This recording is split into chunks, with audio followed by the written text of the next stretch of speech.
right.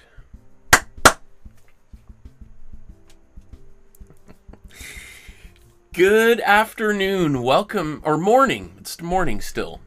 Welcome to my studio. My name is Michael Markowsky. Welcome to my studio. Today we are once again going to attempt to recreate another one of my favorite paintings.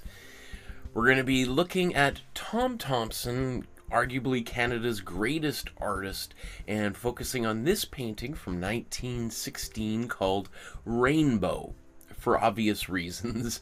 I love this painting. It's not really one of his most well-known works, but who doesn't love a good rainbow? And I'm always thinking about not only finding great paintings by great artists, but I also think to myself, what kind of painting does somebody want to make that they might ultimately want to have in and around their house? And some great famous paintings are, wonderful but maybe they're honoring an important battle or death, or they're controversial for some reason. Maybe not the kind of thing people want to have above their bed or in their kitchen kind of thing. Whereas who doesn't love a good rainbow? So we're going to focus on this today. Let's look at the plan for today's episode. In just a couple seconds, we're going to talk about the scale of difficulty. We're going to, is this a painting that you're going to want to try doing yourself? We're going to look at the materials required. We'll do the image transfer. That's getting the image onto the canvas or paper. Then we're going to stain it with a little bit of color. We're not going to talk too much about Thomson's biography today because I think this is maybe our 8th episode on Thomson. So I think I've covered every bit of ground that I can think of in this format. I am illustrating a graphic novel about Thomson, so I do have a lot to say about him that I've written and illustrated, which is not available. It'll trust me that when the moment it goes on sale or getting close to that, I'll let everybody know about it. And then we're going to get right into the painting. And I endeavor to wrap this up in about 3 hours, which means I'll be here for nearly 12 hours, right? Which always seems to go, that's the way it goes. Just before I dive into everything, just a quick little bit of admin here, just to remember to like, subscribe, hit the notification bell. The vast majority of people who watch these episodes are not subscribers, so that would be very helpful. You can leave a small donation by scanning the QR code there or going to that web address, the paypal.me/markowskyart, where you can safely donate to the channel. And that's what it looks like when you get there. Everything that you see here has been generously purchased through your generous donations. I just woke up about an hour ago. I slept in because last night I had to submit all my grades for Emily Carr University, where I teach. So today's sort of like my New Year's Day, right? Everything's done. I'm just relaxed. I slept until 9 o'clock in the morning. Can you believe it? Other ways you can donate it are you can send an e-transfer or a check in the mail, super chat. If you want to contact me to send an e-transfer, my email is on my website and the Facebook group. Those links are below. And speaking of the Facebook group, if you scan this QR code, you can join our Facebook group. And next week, we're going to be doing our next bonus feedback episode where I go through everything on the Facebook group and give people free feedback on how to improve their work, whether it's a painting or a drawing. Even from my drawing series that I did almost 5 years ago, I still give people free feedback on how to improve their drawings. And so that's what it looks like.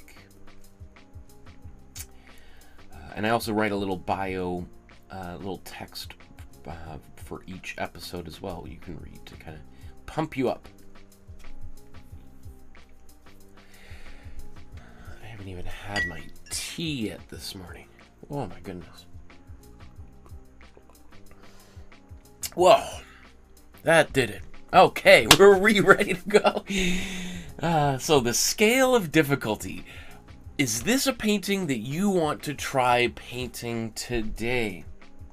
So here's our scale, going from beginner to novice, intermediate, advanced, and finally expert. So the beginner, someone who's never seen me before, never painted ever before, is thinking about jumping into painting. Is this the painting you want to try doing?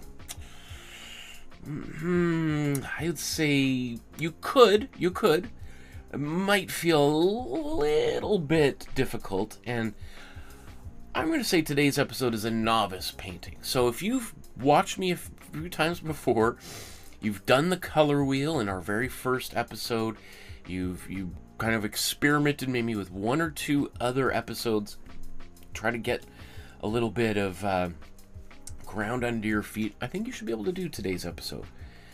Obviously, if you're an intermediate artist, you're going to have an easier time of it and maybe even enjoy it a little bit more because you won't be kind of scrambling to figure it all out. It'll seem to make a lot of sense to you.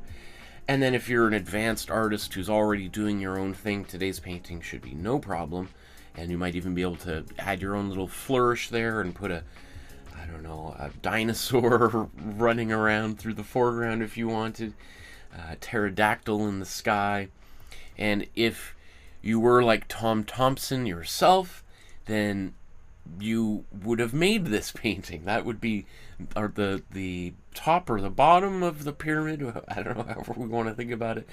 And so, yeah, today's painting is a novice level, number 2. Let's talk about the materials required to get this painting done. Now, I did a whole episode talking in depth about materials, about an hour and a half long. I'm just going to condense that to about 5 minutes here. You can scan this QR code. It goes to the Dropbox folder. At the very top of the Dropbox folder, the very first folder is a supply guide that has, you can download the PDF, print it out, look at it on your phone while you're standing in an art supply store, and it gives all the information. But essentially, what we're going to be doing is using acrylic paint to paint on a 9x12 sized canvas board or canvas panel. You can get these things at your local dollar store, although I particularly like these Fix-Smith ones, which I have ordered off of Amazon. I think they're pretty much one of the only art supplies I buy from Amazon.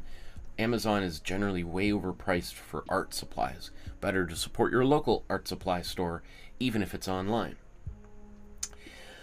Always expect to have a little bit of a disaster, and I put this title card there mostly to remind myself to get a rag out, so when stuff happens, I'm not like, okay, what do it's like, boom, rag.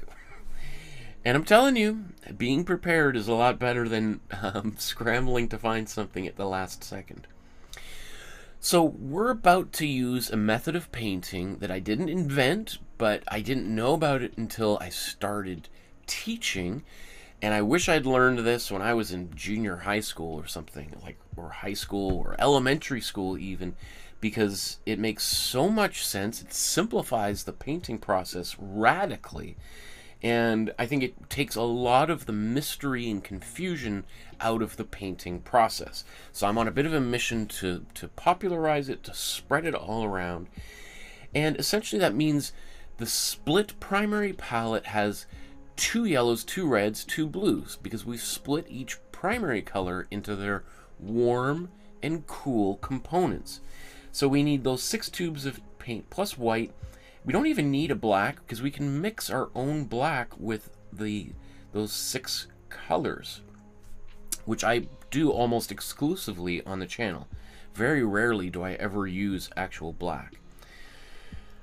So the reason why this is important is every color has a, quote, temperature. It doesn't mean red paint is actually hotter, like it's going to burn you if you have it on your hands too long, or you could put a little bit of cool paint into your drink to chill it down on a warm summer day. What it does mean, though, is that warm colors appear to advance and cool colors appear to recede. So all you have to do is ask yourself, when you're mixing a color and you're looking at a photograph or the natural world in front of you, a still life, a portrait, is where is that color? Is it in the foreground? And if it is, we're going to use 3 of our warm colors. If it's in the background, we're going to use 3 of our cool colors. And if it's somewhere in between there, like let's say it's a vast landscape, it might be a mix of warm and cool colors. Now, artists have played with this, you know, and even inverted those concepts throughout history. But for the, you know, the vast majority of art that you've probably seen in museums and art galleries, they've used this process. Now, I'm about to use this particular brand of paint called Amsterdam, out of the Netherlands. It's the best bang for the buck. It's not the highest quality paint, but it's not the lowest quality. It's about the mid-range, lower price. I think it's the most amount of paint you can get at the highest quality for the lowest amount of money, and that's why I like it. I'm not sponsored. No one's ever given me one drop of free paint. I'm not promoting it other than to say that I think this is, if you're a beginner painter, this is a good paint to use. But I'm going to go through here very quickly all of these other brands. Now again, this is all on the PDF handout that you can download, so that's why I'm not going to spend too much time. And this is all in that first materials episode, which you can watch.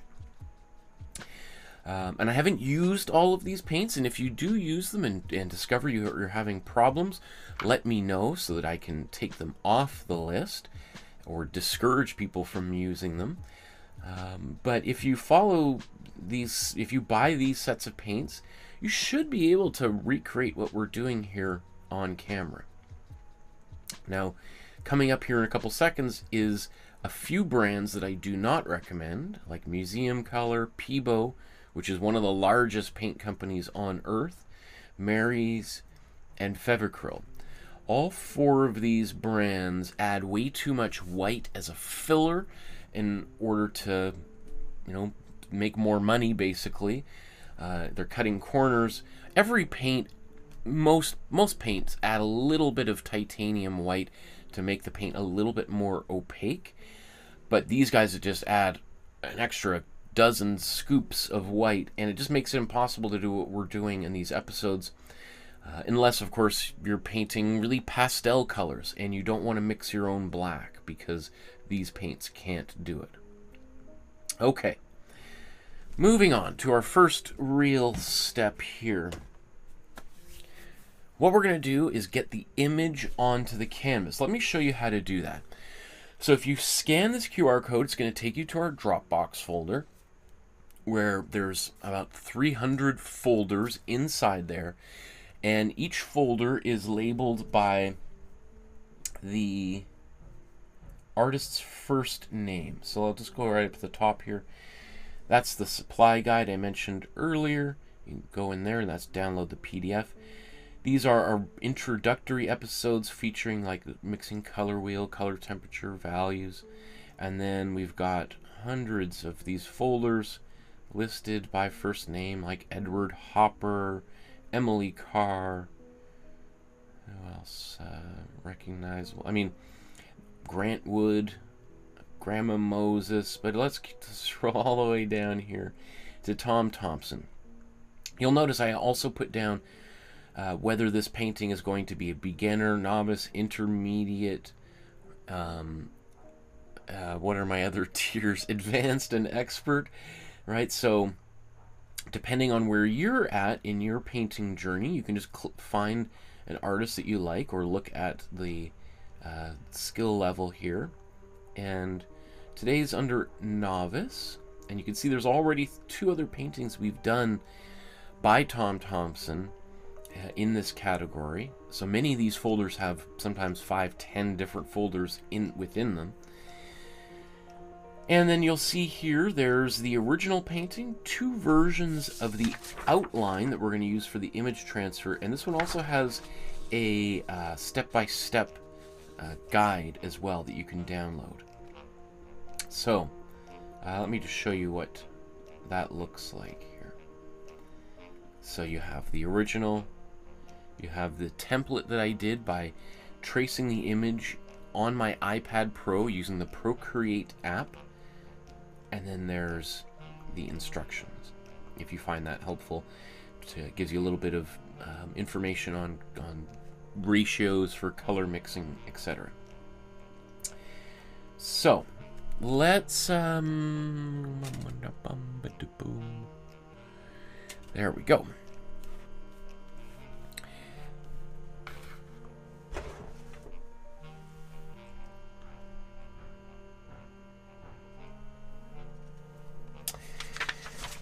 So you can see I've printed this off. The template you can print off on your inkjet printer, laserjet printer at home or work, just on regular photocopy paper. And then I'm going to tape it down. I should also say that you know, these canvas boards, they come wrapped in plastic when you buy them, wherever you buy them from, and after I take it out of the plastic, I give it a gentle sanding with some 100 grit sandpapers to take off the top level of texture. Then I apply some white acrylic gesso over top of them, let it dry overnight, and then the next day I sand it again, and that gives me just a really lovely smooth surface. It's not like, you know, glass. There's still a little bit of texture, but it does make it so much easier to paint on. I always talk about the difference between buttering a waffle versus buttering a pancake. Painting on a smoother canvas is like buttering a pancake. You know what it's like buttering a waffle? You know, you need a lot of butter because the butter gets trapped in all those little pockets. Okay. So what I'm using here is some graphite paper, similar to charcoal paper, not the same thing, but close enough. You want to make sure you've got it right side down here before you do too many lines.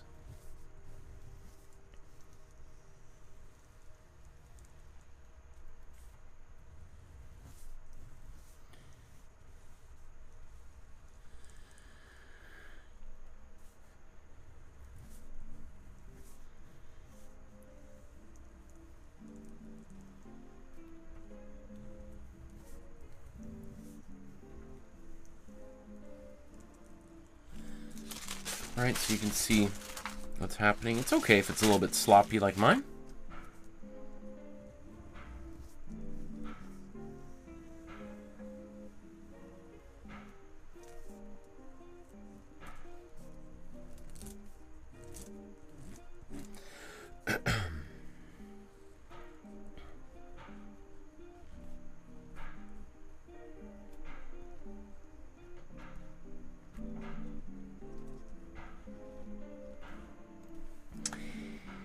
I hope everyone had a great Easter weekend or holiday, wherever you are.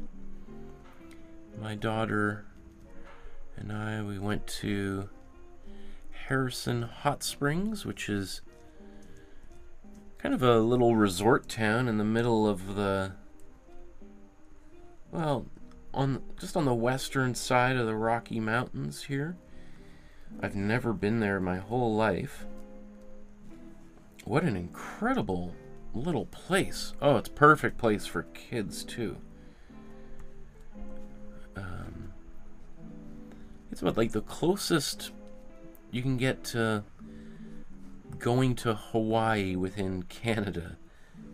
Super, you know, it's got little beaches, and it's a hot spring, so there's a hotel that has natural hot water from the local hot springs. And so we spend pretty much every single day splashing around in the pool or at the beach. And my little kiddo, I think, was a fish in her previous life. She can't get enough of water.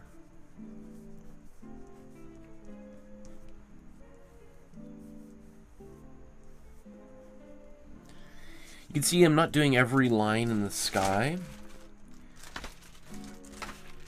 because I'm going to paint over all of that in just a few moments.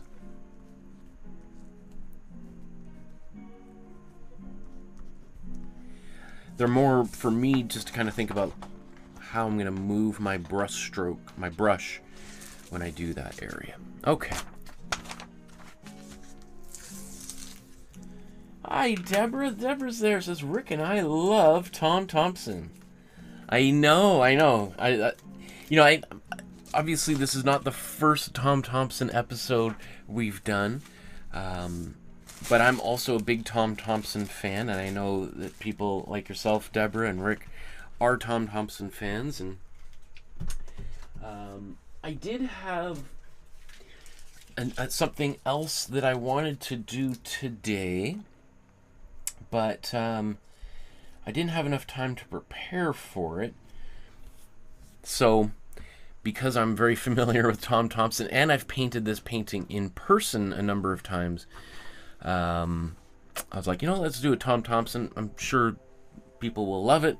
Very, and it's something I can do without having to do my normal level of research. There's Tatiana that's there as well. Hello, everyone. It's the first time on a live episode. I'm on the other side of the planet. The time difference makes it hard to watch the live streams. I am not painting today, only watching. Hi, Tatiana. And Kathy's there, another Tom Thomson.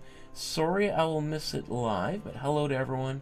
I will watch later. Love that sky. Love it. Okay.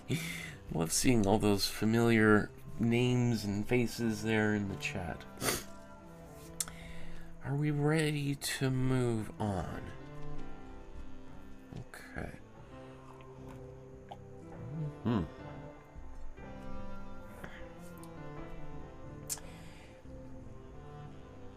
I'm also curious to see how you're going to alter this one, Deborah, if you do paint it.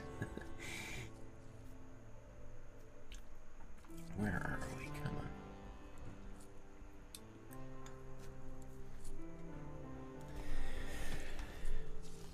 Next up, I want to stain the canvas with a little bit of color. This is called the Imprimatura, which is the most fun art word you can possibly say. The Imprimatura, which means the priming layer, the prime layer. And it's not applying gesso, it's more applying like a stain to the canvas. And artists have been doing this for centuries. Maybe just before I do so, let's just take a quick look at the painting to see if we can see what Tom's Imprimatura was. So, what I'm doing, I'm zooming right in, and I'm trying to see if there's any parts of the canvas that are exposed to, that don't have paint on them, basically. Now this one's really tough. It looks like he's covered this one very thoroughly with paint. At first I might think, well, maybe it's this orange. Maybe that's like the wood, the raw wood that he's painting on, but it actually looks like that's on the surface here. And not only that, it almost looks like it's like that orange. It might have even been from another painting that was pressed up against it, or maybe the back. Maybe there was paint on the back of another panel that when he maybe put them together, a little bit of that paint got onto the front of this painting, or maybe he had the painting up and it fell, you know, maybe it was propped up against a wall and it fell down or something. I don't know, but that looks, I think those are unintentional. You know, some of these paintings he's painting while sitting in a canoe, so it's very hard to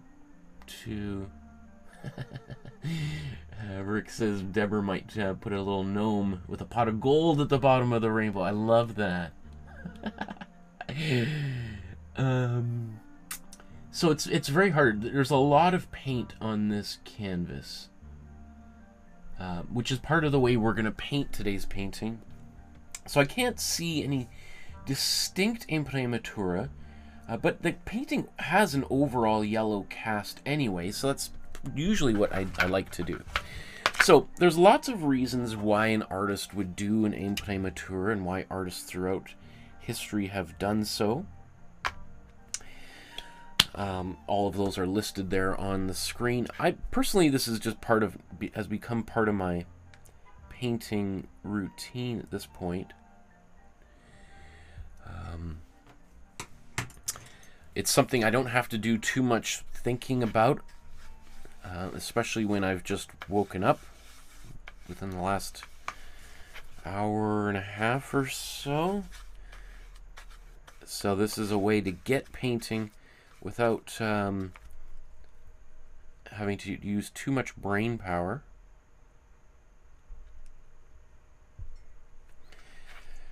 And this is also the only time I ever use water when I'm painting with acrylic.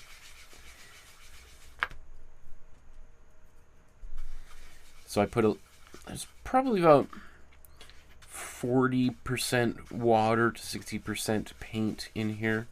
This is a little bit more on the watery side than I typically do, but as you can see, wasn't particularly the most scientific of measurements.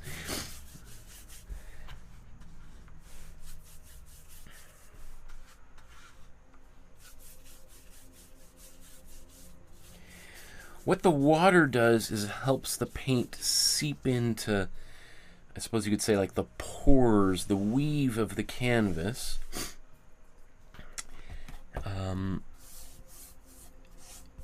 And you know, just think about like what a stain is used for. Like if you've ever stained your old furniture or maybe a deck, right? You want to preserve the wood grain. You're not painting on it because paint is going to sit on the surface and cover up whatever is underneath, whereas a stain is going to soak into the surface. And that extra little bit of water, acrylic paint already has a high water content, but that water is going to help soak right in, so that if there is gaps between the colors, the brush strokes, instead of there being white on the surface or white of the canvas, we're going to see yellow. And that might seem a little bit strange, but I'd prefer to have white show or yellow showing than white. I find like the look of just plain white looks very amateurish, unless you're like a really experienced painter and you know how to make that work. So a little bit of color like this, I think, does a huge service to improving, especially beginners painting. Just gives it that extra little bit of je ne sais quoi. You'll see I kind of go around back and forth. Sometimes I take longer to do this than other times.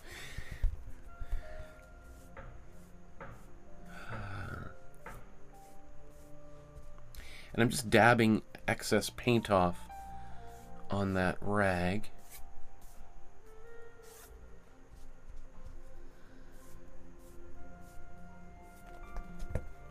Great.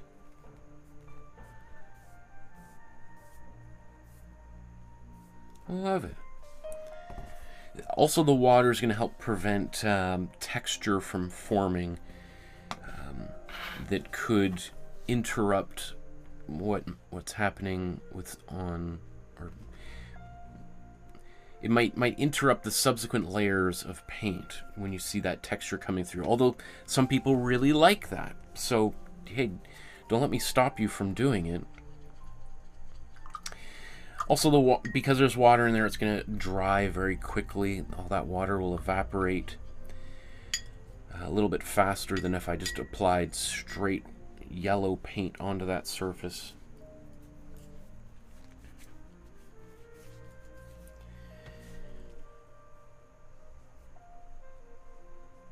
Huh.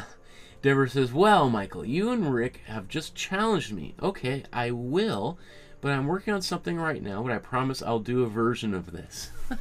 Great. I wonder what you'll do. Will it just be one gnome with a pot of gold, or is this going to be a village of gnomes? Like, is this where the gnomes live? Not just at the end of the rainbow, but in between? Is this some sort of gnome Valhalla that... I can't wait to see, Deborah. Okay.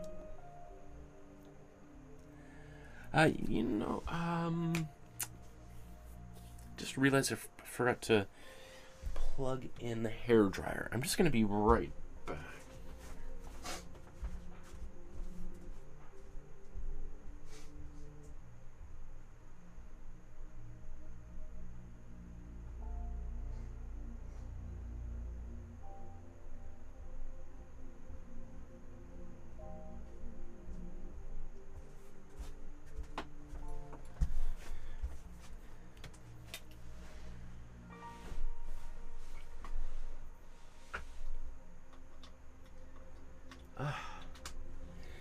The worst phlegm.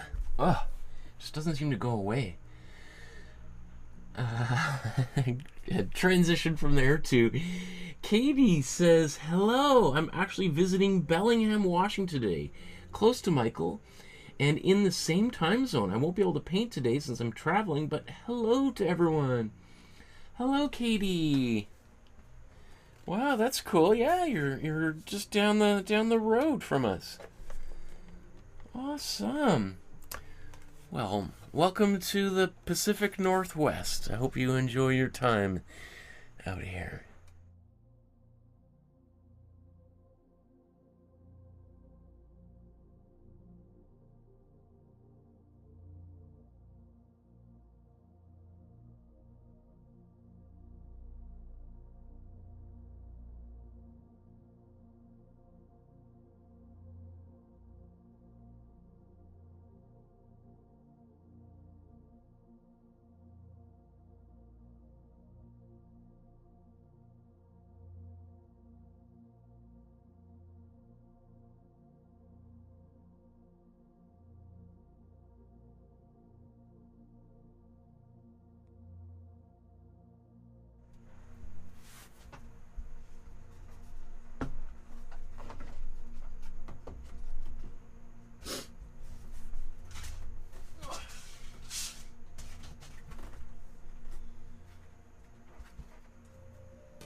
One of my lights. Oh! Come on. Oh, that's really loose. Okay.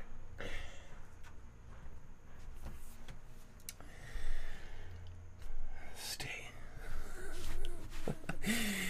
Okay. What am I doing next? Okay.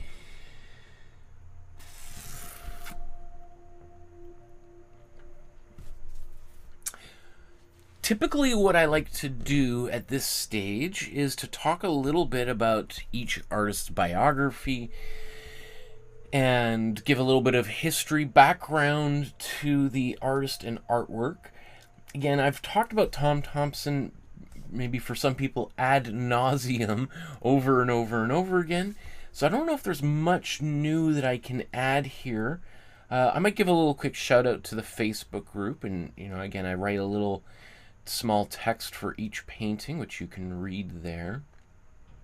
And next week we're doing our next bonus feedback episode where I give people free help on how to improve their artworks, generally just celebrating a lot of great work that people in our community have made. So make sure to join the Facebook group and upload your work there, or just take inspiration from what other people have been creating. So Tom Thomson is born in 1877 and passes away at the young age of 39 years old in 1917.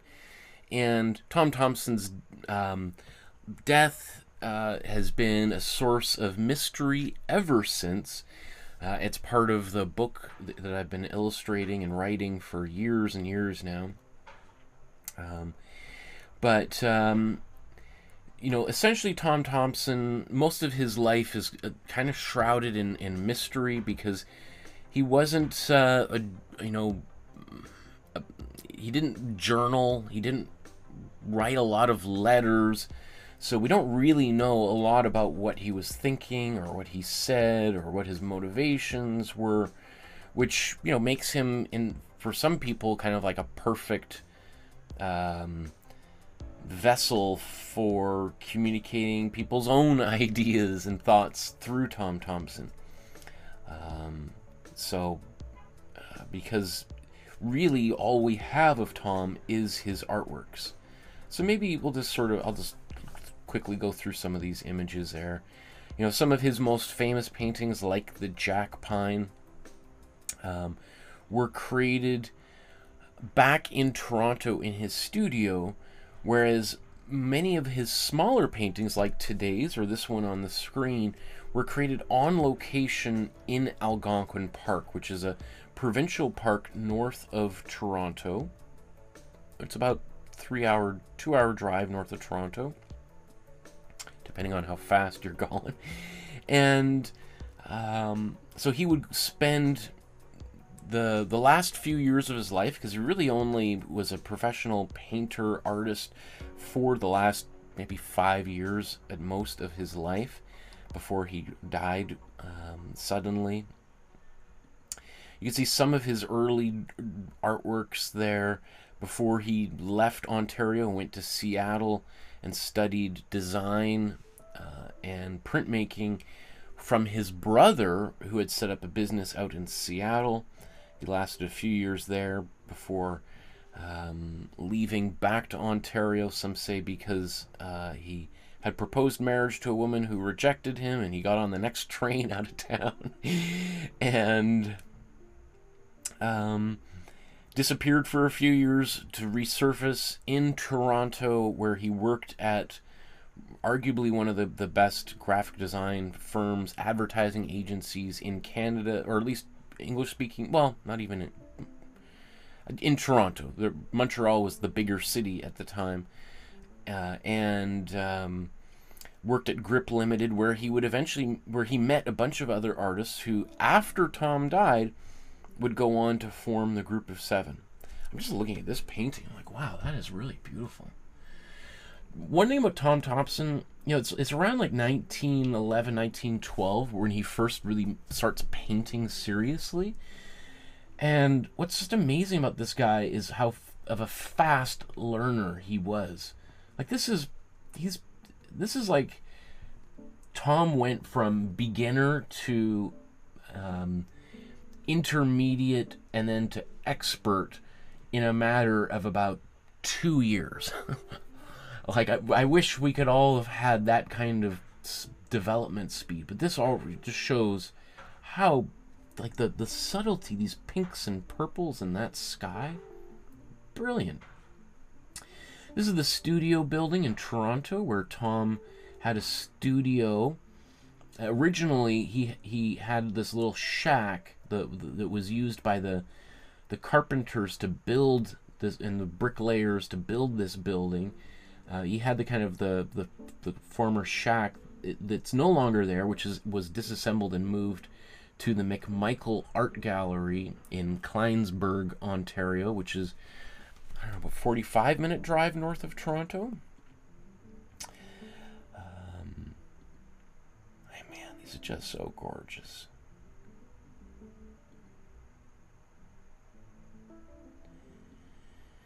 Personally, I'm a big fan of these what they were called oil sketches. You know, here they say sketch, as opposed to maybe his more refined artworks. Like, I mean, don't get me wrong, this is a beautiful painting, but would have been one of the ones he would have made. You could see here, winter 1914, 1915, when he was living in that shack next to the studio building. And he was making these much larger, more refined paintings, as opposed to these quick little paintings he was making on location in Algonquin Park.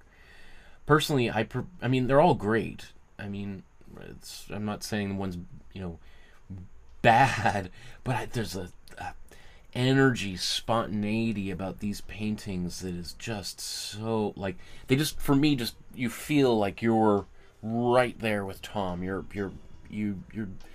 looking over his shoulder, like you're eating a sandwich, looking over, like, oh wow, that's a good color, cool, wow, Tom, I love how you painted that, right? Like, I just feel like I'm right there with him. Whereas the more refined versions, like here's this one, this is a sketch, but there is a more refined version of this painting that is really beautiful, but that's pretty great for one of his little sketches. Like, let's see.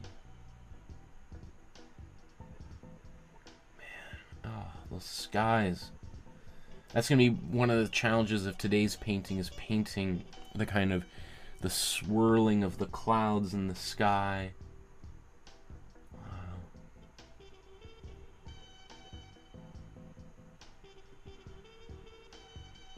Again, you can see, whenever you see these like winter, that's him back in Toronto taking his sketches, enlarging them, refining them. Like, the amount of detail in this painting is just impossible to achieve while you're sitting in a canoe making a painting. This is the rock cairn that was built by his friends after Tom died, and this kind of bronze plaque here was created by I think this is J.H. MacDonald did this. I'm pretty sure. Who was kind of the elder statesman of the group of seven. Oh, this one I'd love to do at some point. This one's, you know, one of those more complex paintings. There's a sketch version of this. It's pretty nice too. Oh, that's so gorgeous. This is the famous West Wind. We've done a bunch of these paintings. Like, we've done the West Wind, and we also did the sketch version of the West Wind. So if you want to see the difference of approaches between doing the sketch, the on-location painting versus the more refined painting, I did an episode, or was it 1 or 2 episodes, where we did both. So you can kind of see how he approached those two situations. And we did this painting, just a month or so ago, right? So if you want to, again, there's plenty of them there to keep you busy. All of that's there in the Dropbox. I find it so inspiring to look at these paintings. Just I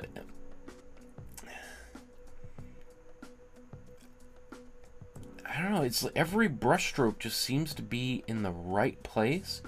And some of these seem deceptively simple. You're like, yeah, it's pretty easy. My kid could do that. Look how sloppy these are. Until you try to paint them yourself, and you're like, oh. Like, I mean, we're, like, you can, like, one of the things I think is most amazing about Tom is he would go painting with his friends in Algonquin Park and other places around southern and central Ontario with his friends that had gone to art school, most of them in Europe, in Berlin, in London, and Paris, and studied with great famous artists, and had all of this experience.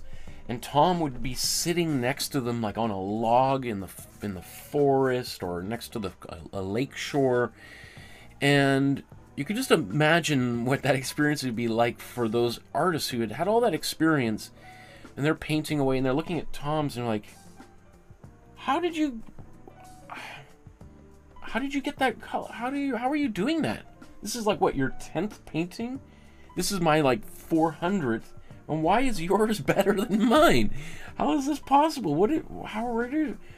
It's like he was just tapped into the universe in some primal way that is just unbelievable.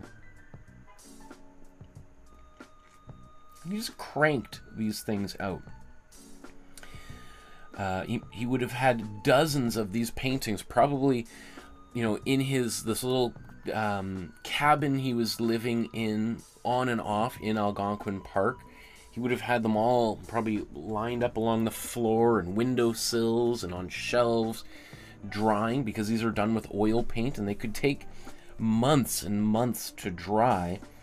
And so we would have them all over the place, and then at the end of the season he'd pack them all up, head to Toronto, and go through that stack of paintings he had made and choose maybe 3 or 4 of them to enlarge into larger paintings. We've done this one too. We did this one in, I think, like an hour and a half. I don't know, I had to go to the dentist or something. Anyway, so many incredible Tom Thomson paintings. I don't know what else I can offer here. Maybe I should have mentioned this earlier, just to give you a little bit of insight into the area in which Tom was living and working for the majority of his career. Tom is born right up in this area, right up in here, Owen Sound. Where is that? Oh yeah. So he's born in Leith, Ontario, which is right up in here.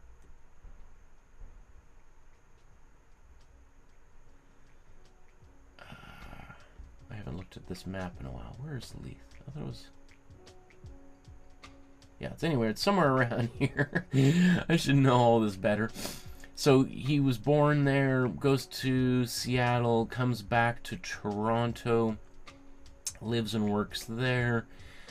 But on their weekends, those artists would go, you know, up to Lake Simcoe, and then eventually they go all the way up to the newly created Algonquin Park with this massive, sprawling place, which at the time had actually been logged, clear-cut, almost completely.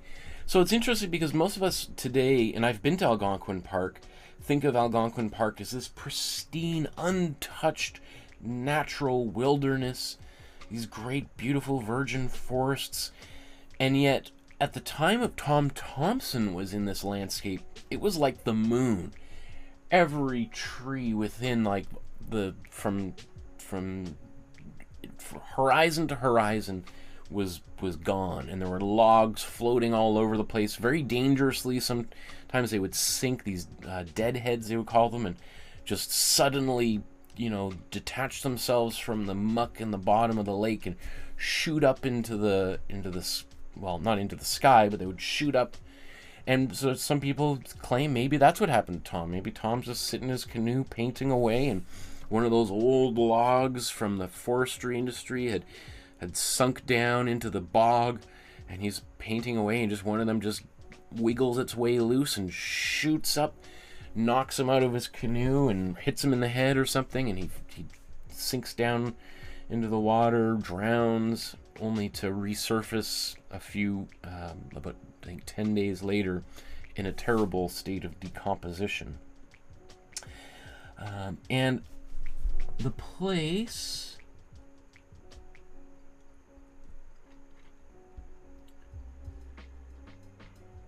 that he died is the appropriately named Canoe Lake. And so here's Canoe Lake, and his body was found, now I should remember all of this. Was it right around here?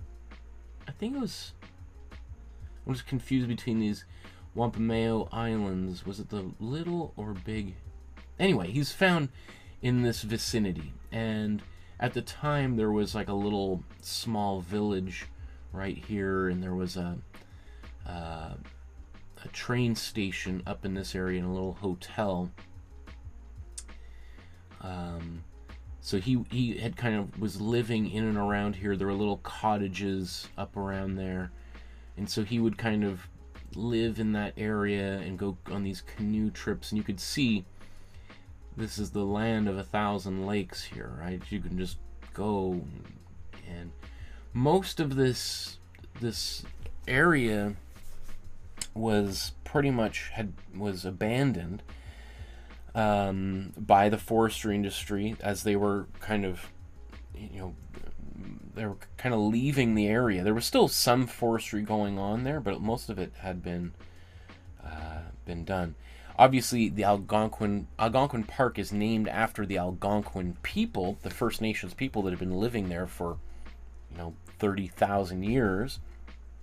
But there's very little information about the first peoples in this park at this particular time, because, well, most of them had been either murdered or forcibly moved to reservations by this time. And even those who did kind of stay behind, again, this landscape is like the moon. There's not a lot of like vegetation to survive on. I mean, Tom lived in Algonquin Park for months and months at a time, whole summers even. But he's just one guy who's camping and fishing in these lakes. If you were a family living in Algonquin, that would be really hard to have a sustainable life in this vicinity at this particular time. So there was one mention of an older couple, native couple, that were living in the park, that would sort of be seen from time to time, kind of in the northern areas there, but I don't know if Tom ever directly encountered them. So anyway, I think it's important to kind of talk about that, because you can't talk about Algonquin Park without talking about the people the park is named after, who were forcibly evicted from that land.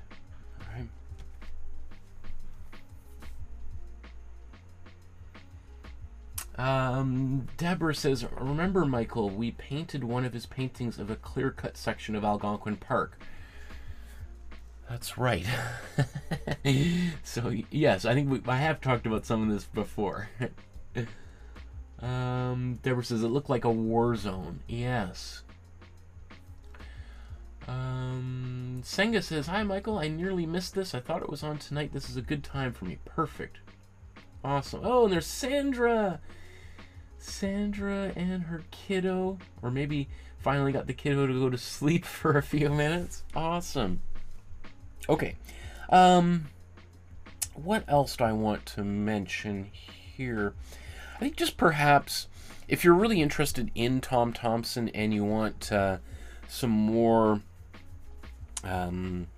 information besides the hours of blathering that I've done here on this channel, one of the best resources here, and this goes not just for Tom but for lots of other Canadian artists, is the Art Canada Institute. And they have mountains of information and things to look at. And there's a whole bunch of relatively new stuff that I haven't even read here either, worth checking out. The main thing here, if I get this to load up, is this whole massive resource that we can look in here. It's a little slow to load here, but you've got a whole section on his biography, lots of these old photos. Look how handsome and dapper of a fellow he was. I mean, he apparently was a little bit of a ladies' man, although different sources say that he was a very shy, quiet guy. And then some others say he was a hard-drinking, rowdy fellow who got into fistfights and, when he was camping and drinking around the fires in Algonquin Park, the campfires. And then some other people said he was a teetotaler who was kept to himself. And so that's what makes writing a biography about Tom so difficult, is depending on who you're talking to and what part of Tom's life they shared with him, you get radically different tales. And not only that, some their accounts of Tom changed over the decades. As people's memories deteriorated, or as they heard stories from other people, those stories got incorporated into their stories. And so discerning fact from fiction at this point is pretty much impossible. Yeah, I don't think I want to go too much further down this road, because I've talked about it. I do want to, just before I move on, I just want to talk a little bit about today's specific painting and why I like this one so much, why I think it's such a cool painting, and why I've chosen it for us today. So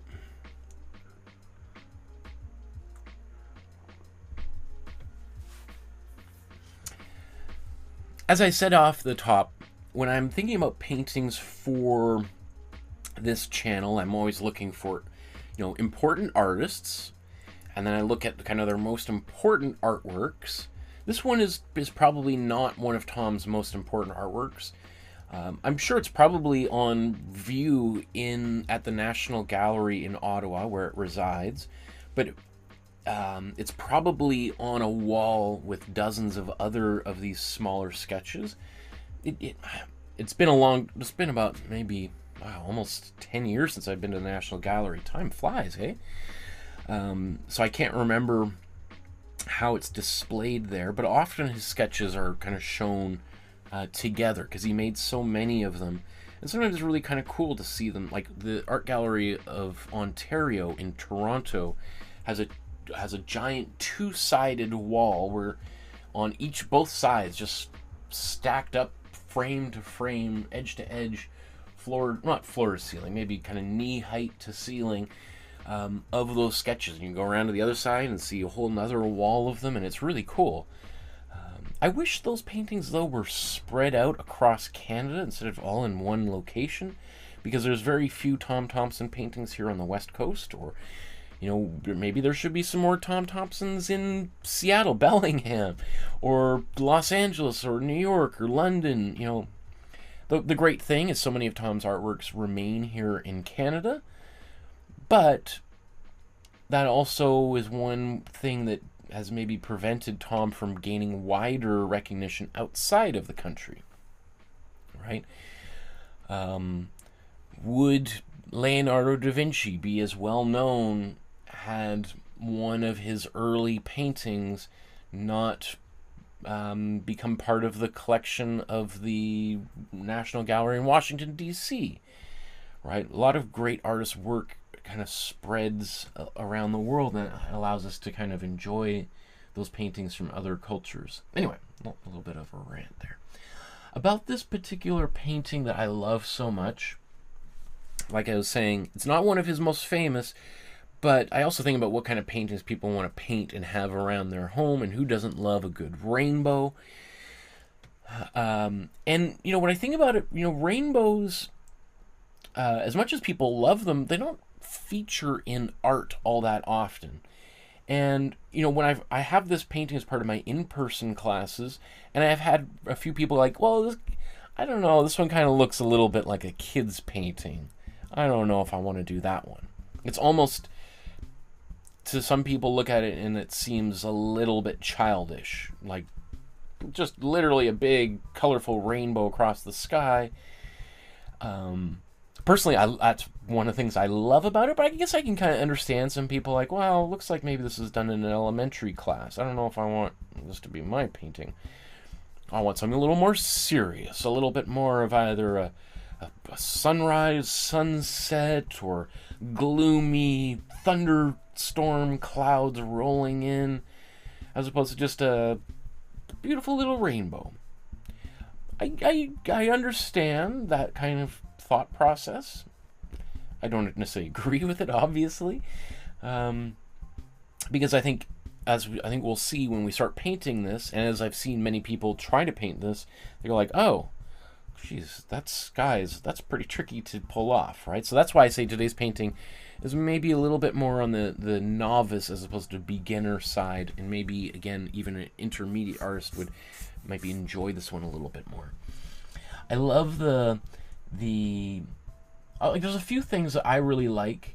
You know, the way that he painted the rainbow, it's not like a consistent color. It doesn't kind of go like you know, yellow, orange, red, purple, blue, green, yellow. I'm trying to think of the color wheel. You know, you can see not all the colors are featured in there. And, you know, that green sort of comes and goes. And so it kind of feels a little bit broken in that sense. And I've seen people kind of paint it in a much more when we think of the rainbow with all of the colors in there going all the way across. But, you know, often when you look at a real rainbow, it isn't kind of so perfectly distinct. You know, sometimes it appears, then kind of fades out and reappears. In my own experience as a human being over the last many decades, very rarely have I seen a rainbow where you could see both ends of the rainbow at all times, right? Often a rainbow sort of, you might see it quite distinct on one side, and it just sort of fades out and disappears. Right, disappears behind something, mountains, and I feel like there's maybe been, I probably can count them on one hand, the occasions where I've seen that rainbow in very distinctly from end to end in that perfect arch. So in many ways, the fact that it isn't a perfect rainbow leads more to its authenticity, you might say. Other things, I love these just the way that these colors are just sort of smooshed in here, and kind of there's a lot of paint mixing directly on the canvas. So, you know, when we look at, let's say, obviously in the sky, look at how the paint is kind of swirling and mixing together. Down here, look at those beautiful brushstrokes. Now, this is really tricky to do with acrylic paint because acrylic paint dries so fast. So that's one of the things we're going to try doing today, is painting a little bit quickly and trying to mix the paint directly on the canvas as we paint it, which is fun to do, but it's going to mean the results are going to be mixed, pardon the pun, right? And that means that when you paint this painting, you're going to have to be a little bit gentle with yourself, because when you're mixing directly on the painting, the results can vary widely, right? You're not going to get exactly what Tom gets. You're not going to get exactly what I get. Your painting is going to look very unique, which for some people, especially more advanced artists, is like, great, that's exactly what I want. I want my painting to look as unique as possible. But often beginner painters, that's the very thing that drives them most crazy. It's like, but it doesn't look like that sky. I don't like my sky. Look how it looks so dark, or too light, or too many colors. What have I done wrong? How can I fix this? And despite the fact when I'm looking at it, I'm like, wow, that is beautiful. I love how those colors are mixing like that. And they're like, yeah, but it's nothing like the original. I'm like, well, who cares? You're working on your painting. Let Tom's painting already exists, right? Other little things about this painting are, you know, these little, I don't even know what these things are down here. These little bits of white. I don't know if those are supposed to be little trees. To me, they kind of look like maybe trees that maybe there was like a forest fire that burned through this area here. and these are kind of just the husks, the trunks of the trees devoid of branches and leaves that are left over. And that kind of thing was quite common in this area, and to this day is still kind of common. It's a known danger in kind of the forestry industry. They've gotten better over the century in terms of how they harvest trees and logs to prevent forest fires, but often, forests have their own way of kind of managing fires and preventing the spread of fires. A lot of forest fires happen because of human intervention into the landscape, and when especially some because in a forest typically you have trees of all sorts of different ages. You have those big old trees that have been there for hundreds, if not thousands of years, and next to them you have little small trees growing all over the place. And because of those different ages of trees, they are able to kind of withstand fires to various different extents. It's when people go in and they kind of just chop down, let's say, all the big trees, because those are the ones that are probably the most valuable. They take those big trees out, then it leaves the younger forest more vulnerable to fire. And so it was quite common in this period of time for fires to just sort of start ravaging whole areas. And there's paintings by Thomson and his friends that show kind of these devastated landscapes.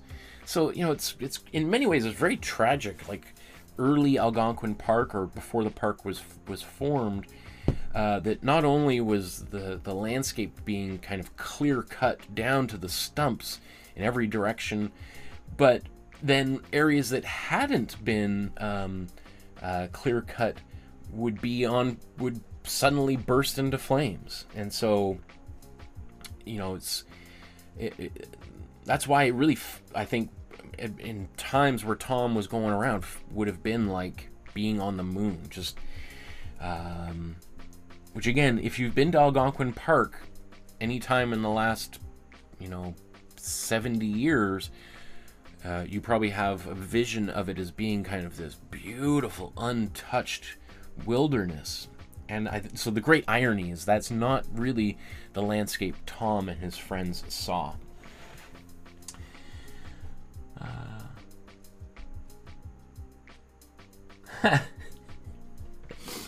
It's great. Deborah says, Rick has so many of his own interpretations of your Tom Thompson classes. I often think that Rick is Tom Thompson reincarnated and our basement is Tom's cabin.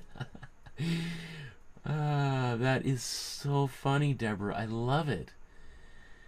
Oh, wow. Look at all the comments in the chat here. Senga says, I love Michael's teaching about artists. Oh, Sandra says, Ace is great. He's napping on me. I finally got AirPods so I can watch on my phone while he sleeps. Oh, that having headphones, little headphones, what a miracle those are when you got a young kid, and especially when that young kid just falls asleep on you and you're like, oh, I can't move. And you don't want to just blast something on the TV or whatever because you finally got someone to fall asleep. I've been there for sure. Oh, wow. Senga says, I was drawing the Duke of Wellington with cone on head, famous to tourists in Glasgow. Okay. I have got to see, what on earth are we talking about here? Senga, Duke of Wellington with cone on head.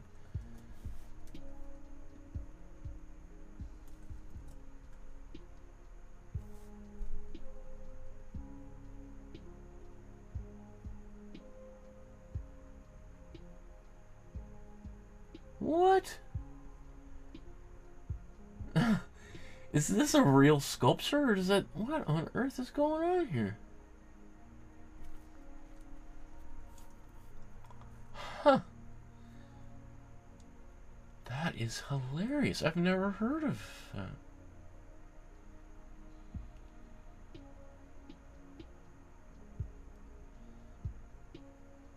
Okay. Anyway, I'll have to... that is fascinating. I don't know the story behind that. You'll have to tell us, Senga. That is very funny. Okay, I should probably get to painting here, because I said I was going to try to wrap this up in 3 hours, and here I've blathered on for an hour and a half. Exactly what I always do. My goodness.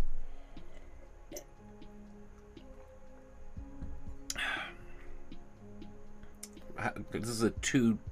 I have my Earl Grey here and my yerba mate.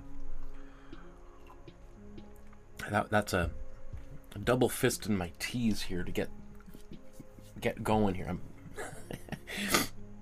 So let's get some paint out here.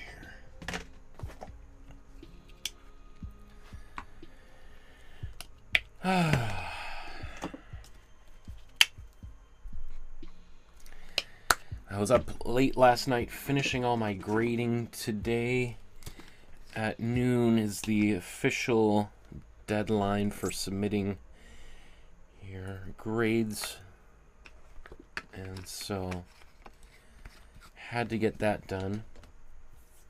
I could have been done earlier, but one of the things I provide my students is an opportunity to resubmit their projects over and over for higher grades, which is more of a headache for me because, of course, students will wait till the very last moment to do anything if you give them a long enough leash.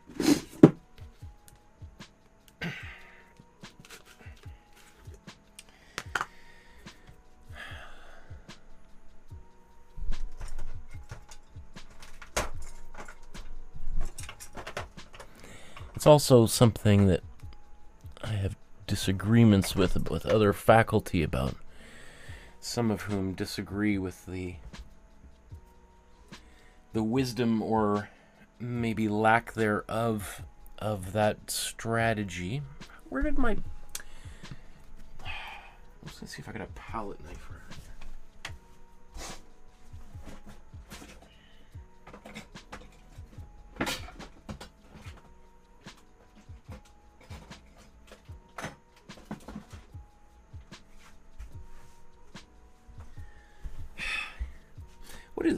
It's one of these things, I know I've probably got 50 palette knives in this studio, and yet when I need it, I can't find it, which is why I end up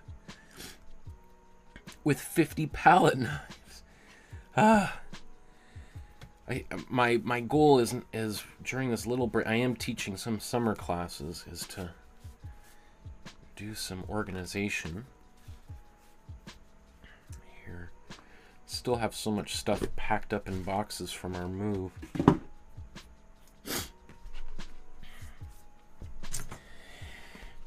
Okay.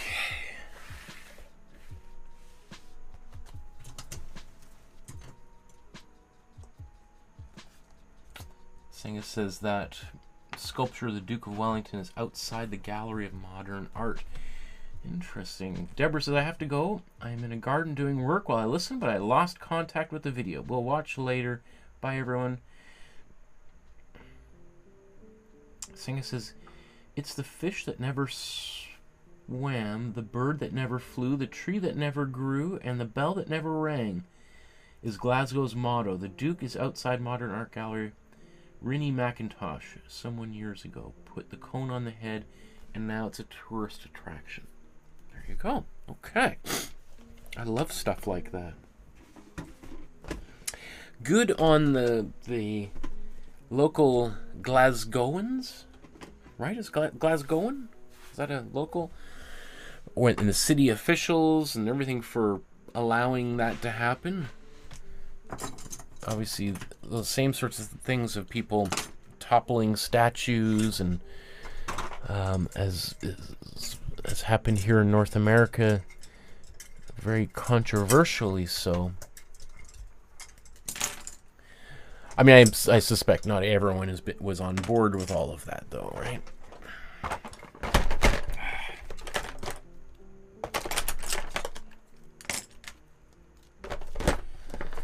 This place is desperately in need of a clean, spring cleaning. Okay. Glasgowan, Rick says yes. Okay, good. Excuse me. I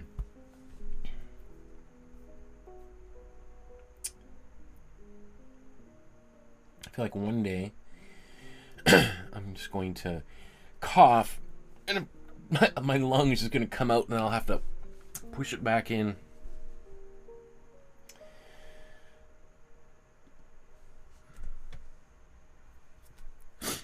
Okay, I got my all set up here.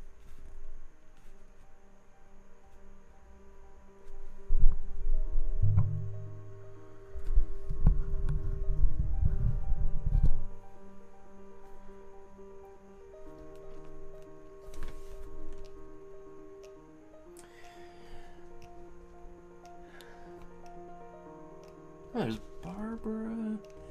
Ah. Were you in the chat the whole time, Barbara?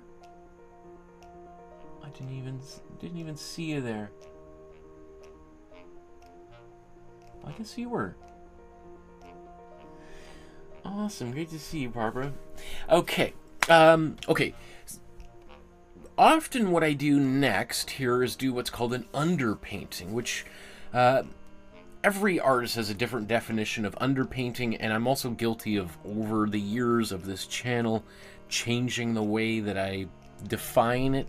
So before anyone's like, that's not what you said in 2020. Right? Yes, I know. Yes, definitely did not. Some people will combine the Imprimatura, the underdrawing, or what I call the image transfer, the background layer, all into the underpainting. And so do sketching with a paintbrush, do multiple different colors for an Imprimatura to block out shapes. This is the way that the way that I've come to think of underpainting for the purpose of these episodes is maybe a little bit of underpainting, like painting lines which I might be afraid could disappear through subsequent layers of paint. And often that's painting, let's say, like darker black lines, like to define where a nose or eyebrows or eyes, lips, fingers, toes, important parts of drapery might be if I'm going to paint over them. With a painting like this, I don't think there's much need for that. I mean, I'm about to paint the sky, and I'm sort of debating two ways to go about it. One is I could just paint the sky, literally obliterate the rainbow, and then paint the rainbow back over top of it, or I could kind of paint around the rainbow and then paint the rainbow afterwards, leaving a sort of gap for it. Either way, I don't think it's critical that I do an underpainting here to preserve or define those areas.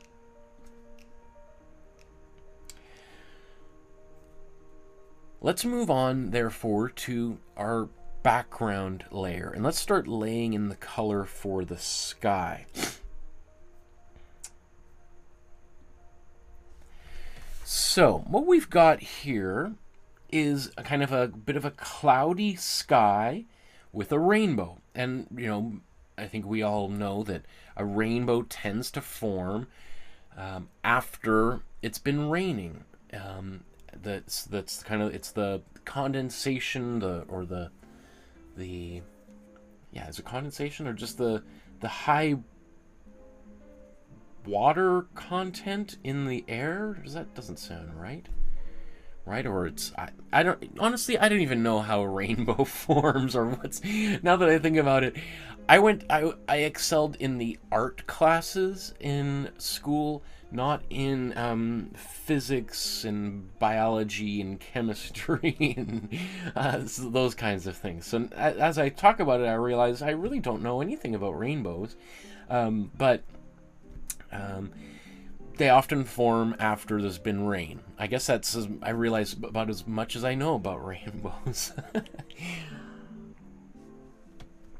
But it's the light kind of hitting all those little droplets of water in the air and kind of creating these refractions and I guess. So we have those kind of, anyway, darker sky, darker, heavier clouds in behind the rainbow. So it kind of appears that the rain has just stopped and is maybe receding. And we have this rainbow left in its wake here. And so I think what we want to do, we want to start out with probably mixing, well, I was going to say mix a black and then make a gray from it, which is what I typically do. In fact, let me just look at my what I say for the instructions here. Okay. So I remembered here. Okay. So what I've said in the past is to paint the just a kind of a layer of yellow with some white where the rainbow is, and then to paint the sky around it. I mean, I have done that many a time. I think just because I've painted this painting so many times, I might differ from my instructions a little bit, just to keep it a little bit new for myself here. So I'm gonna start by mixing a black, and then I'm gonna turn that into a gray and then I'm gonna add some blue to it as well. But let's start out with a gray. So I'm gonna take my cool blue and try to take about equal amount of cool yellow. Let's mix this up. This beautiful bright green. If anything, for this particular color, even though I want to make a black, I'm not really determined to make a pure black, because there's no real black in this painting. So if anything, I want it to be maybe a little bit more on the bluish side. So I'm kind of adding a little bit less red and yellow into the mixture, so it'll lean a little bit more towards blue. Or at least that's what I'm trying to do. I've mixed blacks so many times that sometimes it's hard for me to do it wrong. Whereas so many other people, when I teach in person, have a real difficulty in mixing a black. Okay. So you notice how I'm doing my best to really incorporate it. I still see lots of green poking out of my brush.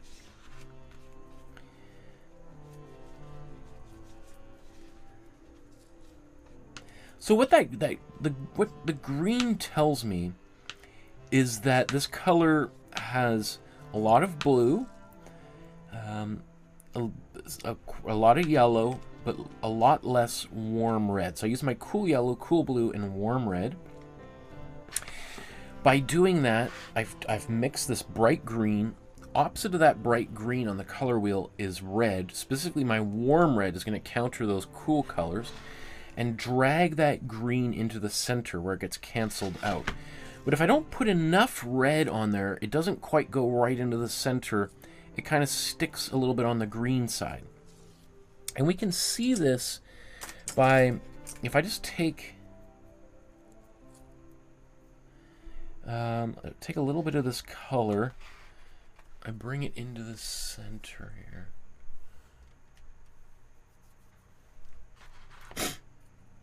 And take a little bit of white and I mix this together. It makes it clearer as to what color that is. Not sure how well that appears on camera. It looks pretty gray, but it's definitely a greenish gray.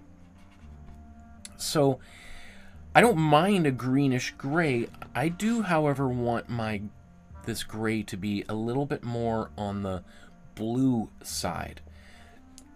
So what I'm going to do, I'm going to take this color that I've just mixed, and now I'm going to add a substantial amount of blue, cool blue in here, hoping to, I guess I need even more.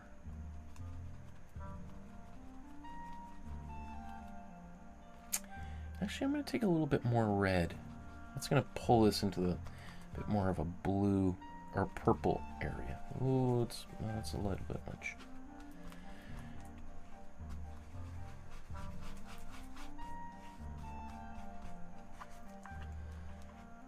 That's closer to what I want. Now that's very, very dark, right? If I'll bring these up side by side. So now I've got this really dark blue, cool blue, but obviously the sky is nowhere near that dark. What I want is something that's much lighter. So let's take a bit of this. Oh, that's, now that's almost too blue. Is that too blue? Now, the more I look at the original painting, the more purple that color, that sky looks. So I'm going to add a bit more.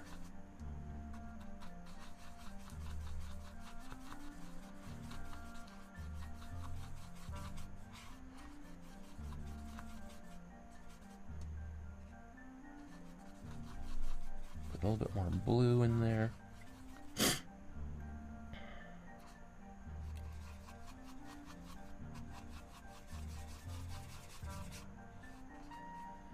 Okay, I think now we're starting to talk. Now we're starting. Now we're talking. Now we're starting to talk. That sounds odd, doesn't it? And now I'm just deciding what size of brush do I want to use.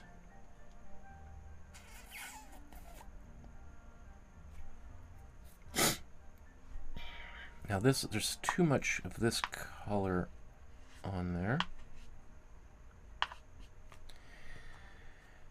Do I want to? Yeah, let's clean this off a little bit.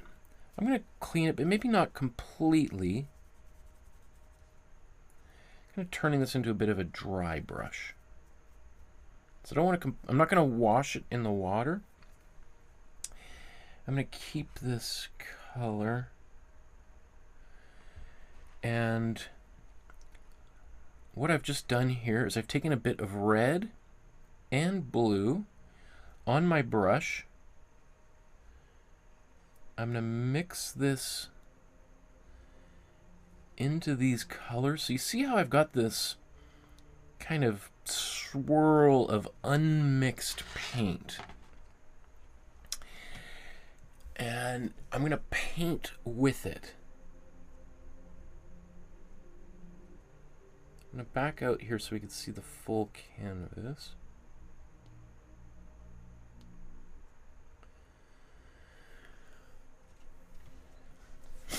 So what I'm going to try to do is scoop paint up and mix it directly. In fact, I think I need a bit more white on here. And try as much as possible to mix this paint on the painting itself.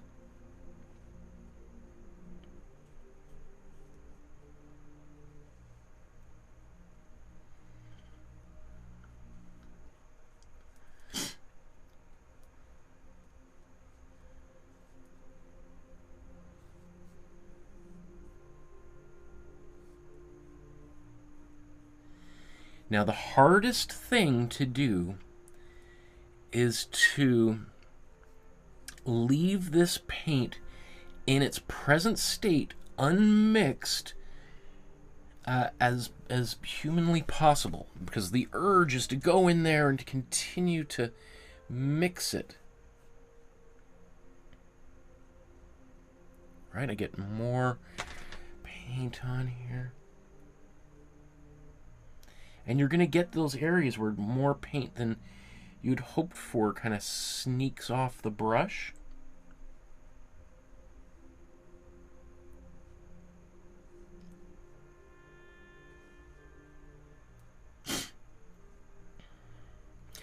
Also, as I'm painting this, I want to try to not be too mindful of where the rainbow is going to be, so that I don't have brush strokes which appear just to halt and stop right at the rainbow. I want them to kind of come right up, maybe overlap a little bit. Because I'm going to paint that rainbow back over top. Okay, so let's bring this back. Okay, now I'm going to start using more white on my brush here.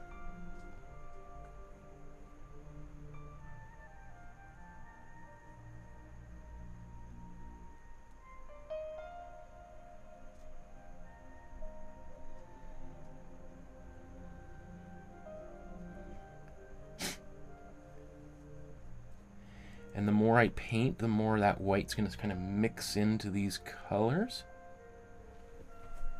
So let's get some more white in here.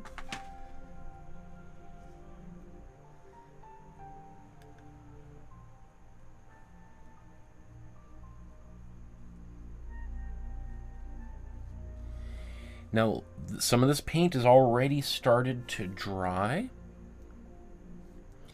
So I've got to work kind of quickly if I want these colors to kind of get mixed in to what's on the surface already. Notice how I'm also moving all around the surface. And sometimes I twist my brush like that to get paint to come off the brush. Because I want all these colors to be spread all the way out. Tatiana has to go. Thank you, Tatiana, for tuning in and watching us live today. That's excellent.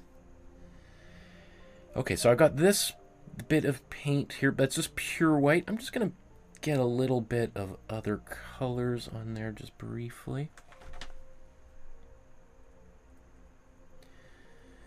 And you know, some extra paint sneaks off the brush that I don't want.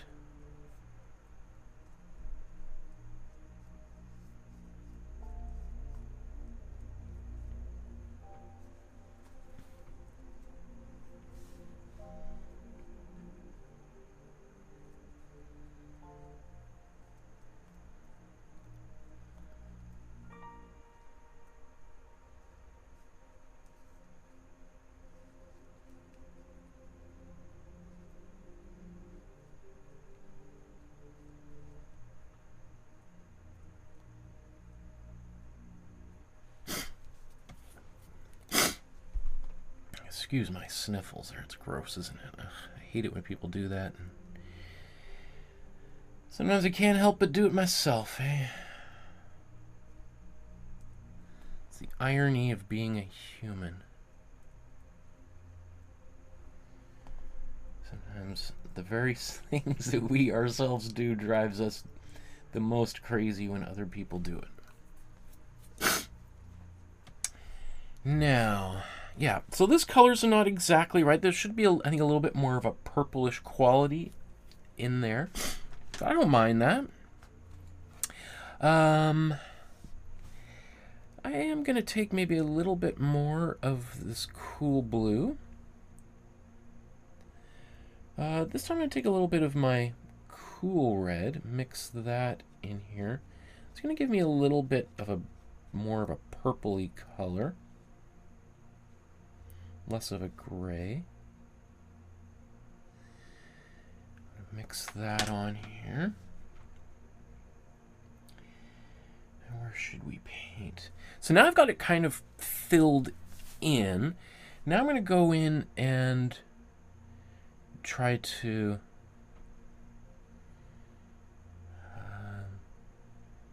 continue adding little wisps of color here.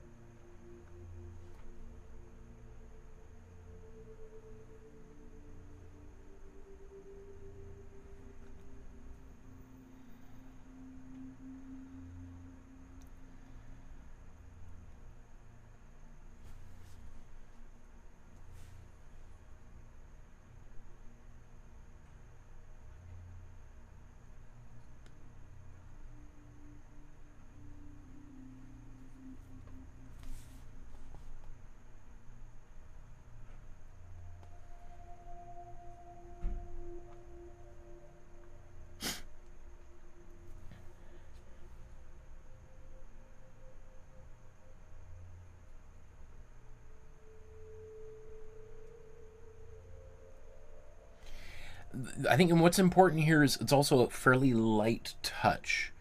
Like, I'm barely holding on to this brush as it kind of just glides over the surface.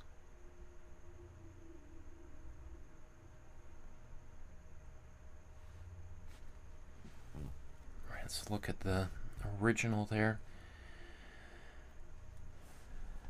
You know, you can see some of my brush strokes are a little bit darker and lighter, and they're not all in the same place, like that brush stroke I just did. Well, it's not there at all. That's okay. Do I feel like it needs a little bit more white? I do. So let's just dive right in. Notice I haven't cleaned my brush at any moment here. I'm just using the paint right out of the tube. Or not out of the tube, right off the palette.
This is so addictive. I mean, I am looking at the original for inspiration, but I'm trying not to be too hard on myself if there's major discrepancies. Towards the bottom here, we're expecting a little bit more, maybe just want to have maybe a slight distinction between the sky and the ground here. So I'm putting a little bit more of this white down there. And in fact, I think what I want to do next, see, I got a bunch of this white on here. Let's just use it up on the canvas.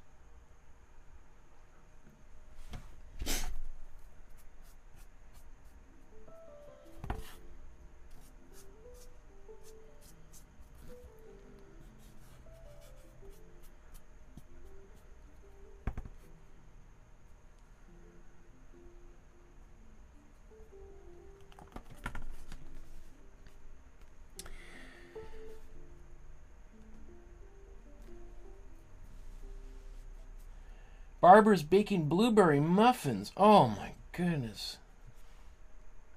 Stephanie says, Michael, do you have allergies? I do. I've got terrible allergies. In fact, I should probably... One thing I've been thinking about is there something in my studio here that I'm allergic to. It does seem that every time, like, I'll be mostly fine all day, and then I start to do these live streams, and my nose all of a sudden starts to run. I'm like, what is going on? One little bit of a fear I have in the back of my mind is I had a teacher when I was in college, art school, who who was a printmaker who had become allergic to the whole printmaking process, because especially back in the 60s and 70s, it was super toxic. I mean, safety was not the prime concern, and he couldn't use the material, the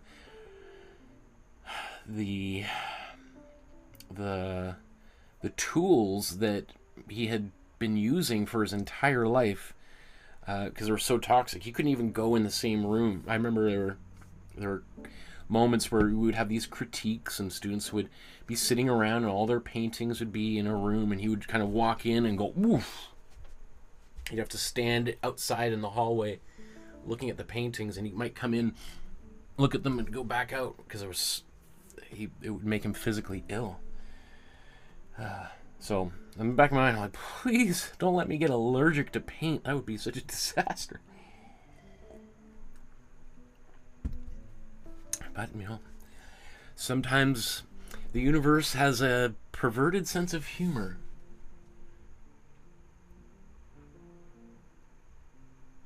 Stephanie says, I work for an ear, nose, and throat doctor. I test patients for allergies and mix extracts, hot allergy shots, and drops. Interesting. Well, I am always open for suggestions, for sure. If you've got any good prescriptions, or if you think I should be chewing on cranberries or walnuts or putting avocado on my forehead, I am whatever. I'm open to it. Okay, just before I move on here, I want to sort of just look at this. Obviously, if I compare mine to the original, the colors are totally different. There's also a lot of yellow in this sky. And I'm not sure if that yellow is from his paints or if that's from a varnish that was applied over top of it. A lot of older artworks have that kind of yellowish quality or brownish quality because of a varnish that was applied over top that kind of might yellow as time goes on. And I mean, that's not the purpose of a varnish. The purpose of a varnish is to protect the surface so that if it's in a restaurant and somebody splashes spaghetti on it or graffitis on it, you can remove the varnish without ruining the painting underneath. So, that's when you see in a museum, and, there's been these protesters recently that glue themselves to a painting or splash tomato soup or something on a painting. That varnish is made so that it can be very carefully cleaned off a painting. And when you hear of a painting being cleaned or restored, typically what they're doing is they're removing the varnish to get at the original painting surface below. And that the varnish does not, it sticks temporarily, and that temporarily could be 100 or 1,000 years, to the surface, but it's intended to be able to be removed. And because it's not, it doesn't firmly, completely 100% bond to the surface, it tends to be organic, and it can yellow over time, especially if it's in a place where, let's say, for instance, really old paintings would be in people's homes or offices where the only source of light was daylight or candlelight. And candles are great, but they give off like smoke, right? And that smoke leaves residue on surfaces. It's not visible to us until it builds up over centuries, and then you've got this kind of yellowed surface, right? Just like your teeth might be if you smoke cigarettes every day, right? You really got to brush them to get that stain off. So that's what happened to a lot of older artworks. And so I'm not sure. When I look at this painting, is that yellow in the sky? Possibly. Possibly that was in his palette. Possibly that's also the varnish. Now we can, you know what, maybe at the end, maybe I will do a glaze of yellow.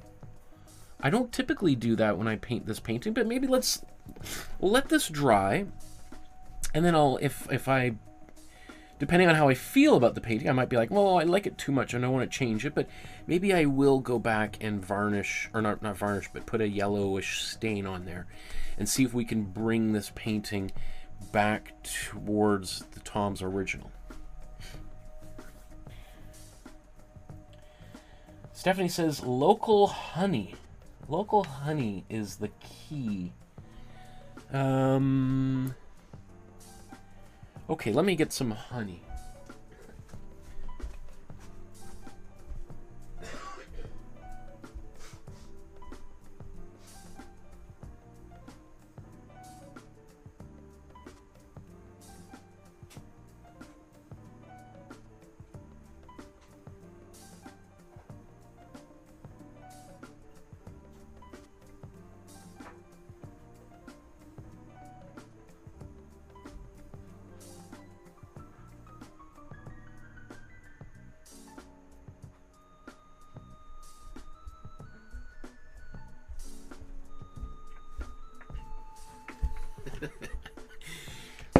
Okay, you asked for it, Stephanie.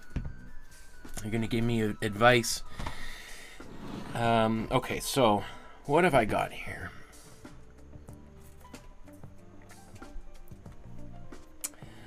I've got Canada #1 Amber Unpasteurized Wildflower Liquid Honey from Prince George, British Columbia, up near the Yukon. Well, I've had this since November 2014. Does honey keep 11 years later? This is honey. I've probably had this for years too. This is, I think, a friend of mine. This is their actual honey from their hive in their yard. I've got some Schmucker's honey. I don't know, must have got this from a breakfast place we went to. Or maybe this was in, yeah, anyway. So this is Canada #1 honey. And then I've got bee pollen. Honeybees collect pollen dust from flowers and bind it into packets with nectar, which they bring back to the hive for use as food. Bee pollen contains protein, vitamins, and all of the essential amino acids. It's an especially good source of vitamin B. No pun intended. People take bee pollen as a multivitamin to build up their resistance to airborne pollen allergies. This is also a local... This is from Surrey, BC, so just down the road from where I am here. This is a local shop too, the Honey Shop here in Vancouver. I remember when I bought this, they said something like, you should only take maybe a couple bites of this. A couple little drops.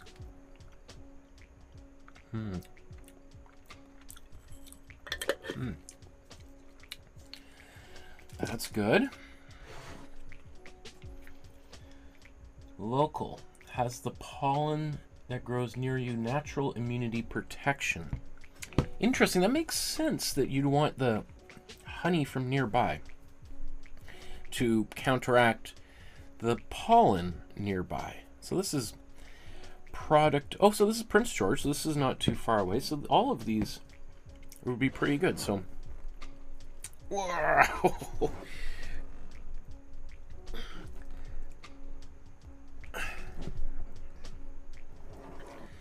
See, this is the kind of stuff you don't get on your normal painting Bob Ross episode is discussion.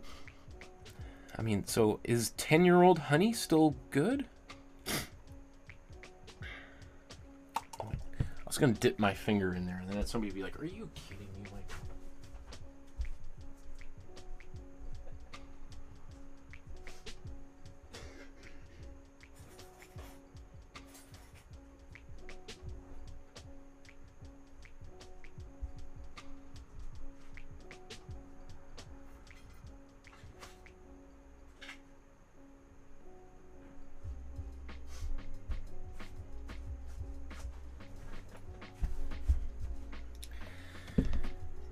just gonna heat up my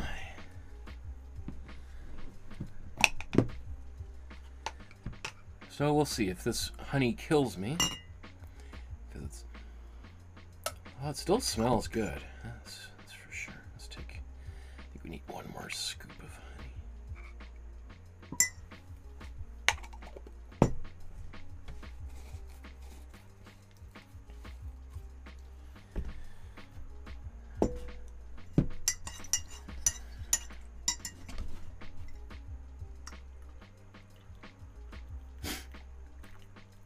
You know what, I'm going to need another tea bag in here. I can't just dilute the tea like that. It's crazy.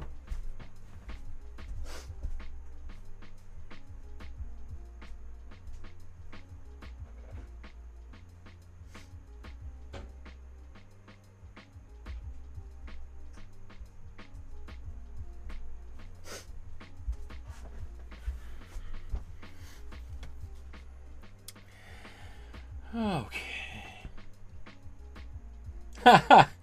We'll call 911 if the honey gives you a fit. Well,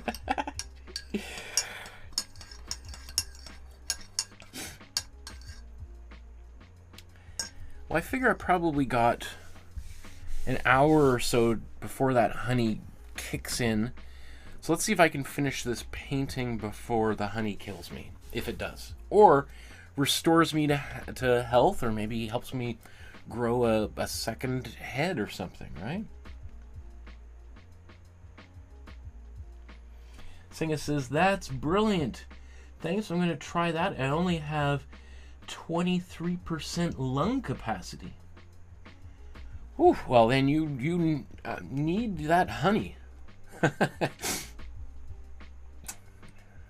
Okay. You know, I forgot that I'm actually making a painting today, right? There's something else I was doing. Okay. So, let's go on to another step here.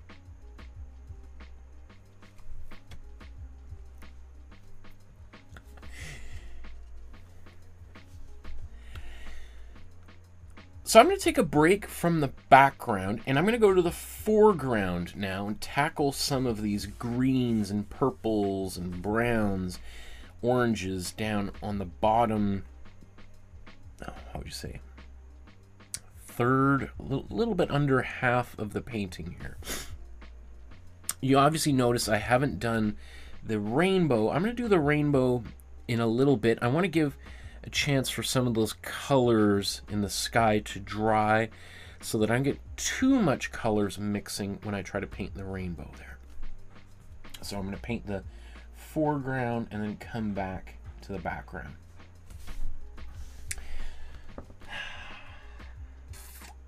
So generally I like to I work my way from the background to the foreground. And so what I'm going to do here is I'm going to take my cool red and my cool blue. I'm going to mix these together. This is going to give me a purple. It's not going to be the most saturated purple I can get. I can get an even brighter purple if I mix my cool red and my warm blue. But my goal, you know, this kind of purple, let's put these up here side by side. This purple that's in this area, I mean, is, you know, probably the furthest landscape element in the picture. So it's not as if it's right in the foreground. So I don't know if I want to use my warmest purple possible. I want something just a little bit more muted, a little bit closer to the neutral core. So that's why I'm using my two cool colors here to mix this. I'm also just going to add a little bit of white. That white is going to lighten that purple up a little bit. It's going to mute it ever so slightly and push it a little bit further back. Let's see. Also, if it's just pure purple, when it goes over top of that yellow, it's going to make it get really dark and go all kind of dark, like black, like. So the purple, or the white, is just going to help prevent that from happening too much. Okay, I'm going to take a nice heap of it on my brush here. And as I do that, I feel like, you know what, that's still a little bit too dark. Let's put a bit more white in here. I'm going to put a little bit more red in there too. Again, I don't want it to be too thoroughly mixed.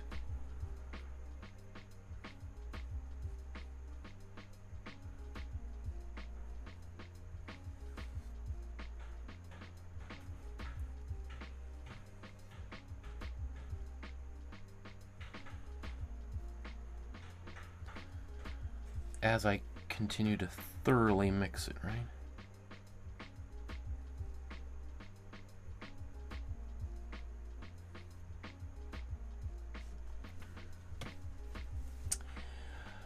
Okay, I think that's pretty good. I might, while I have this on here, to see a little bit more of where purple can go.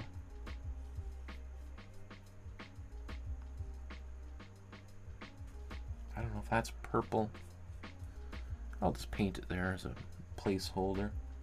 Good. Okay.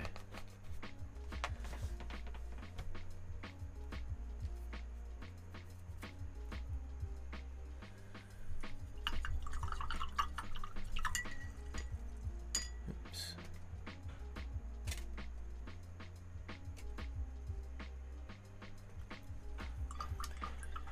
Barbara says, I love the sky you've created. Michael, thank you, Barbara. You're so sweet. You know, again, you know, I've seen dozens and dozens and dozens of people try to paint this in my in-person classes, and I would say that sky is what gives people the most fits when it comes to this painting. I think, you know, an important thing is to think about being light on the brush and having a lot of paint. I'd say being light on the brush, so you're just sort of the paintbrush just sort of dragging around the surface. Having a lot of paint on the brush helps, and also, once again, being easy on yourself about not recreating the original exactly, because you're never going to do it in this kind of goopy, swirly kind of technique. It's always going to turn out a little bit different. Okay, so I have a sip of tea out here.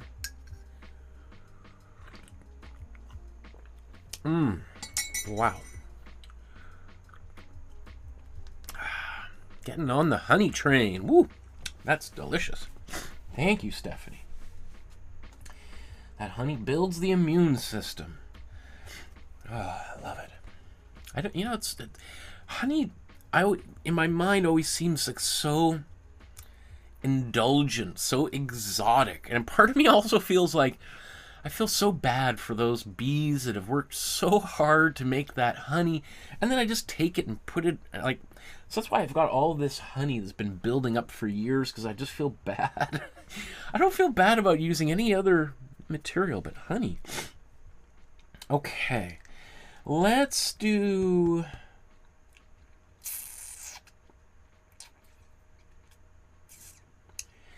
I'm looking at this. Okay, which color do I want to do next? I mean, I can do any of them.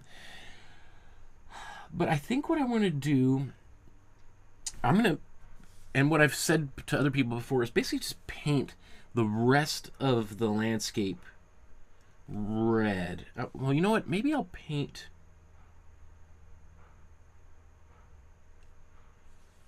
You know, I'm going to paint warm yellow to start. And then I'm going to paint red. So, is this big? Yeah, this is big enough. I'm going to take my warm yellow, big... Oh, let me see. Big gob of warm yellow. And I'm going to paint this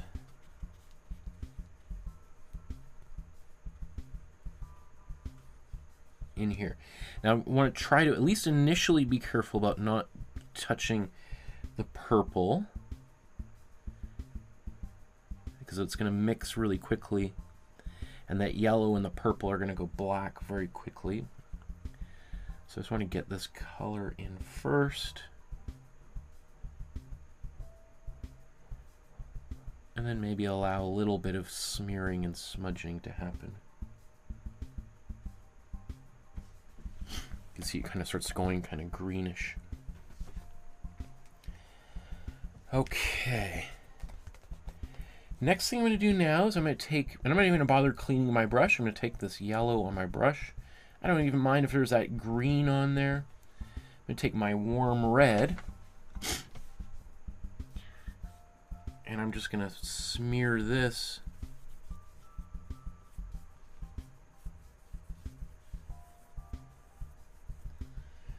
all over the place. Again, notice how I'm starting. I'm just filling in the gaps in between all of this.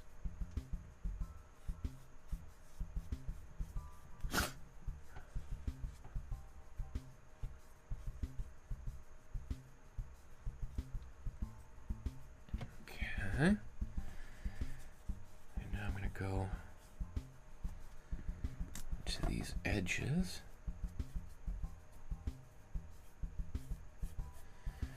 I'm not gonna kind of make them nice and clean and perfect edges. I don't know if you can quite see that on camera. There's little bits of yellow kind of poking through there. I like a little bit of that happening.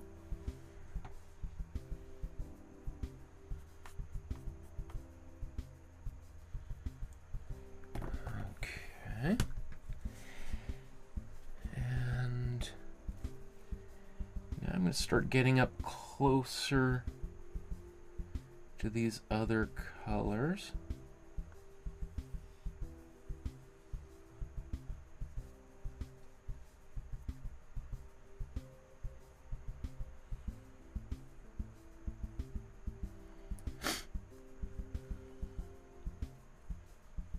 And you know, if I was painting with oil paint, I'd pretty much approach this painting, at least thus far, in the same way.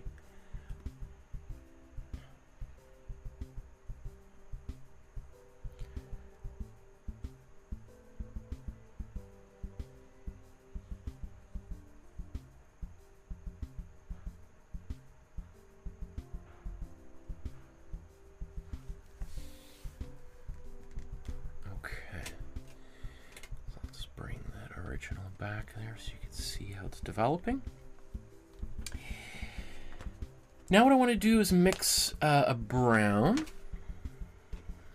and it's going to be a warm brown because we're in the foreground. So I'm going to mix my warm red and warm yellow. I'm just going to go right into my warm yellow here. And warm blue. The more warm blue I put in here, the darker of a brown I'm going to get.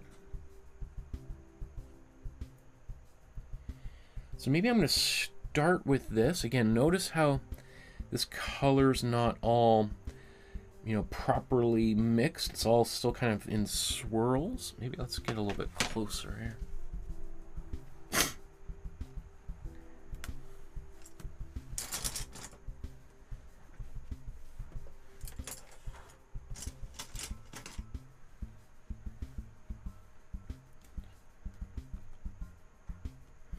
When you reach over the painting, that's where you get the paint on your sleeve. That gets on your everything else. So,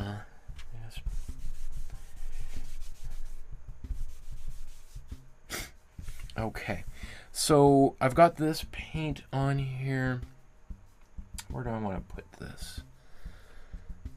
Let's zoom in on here too.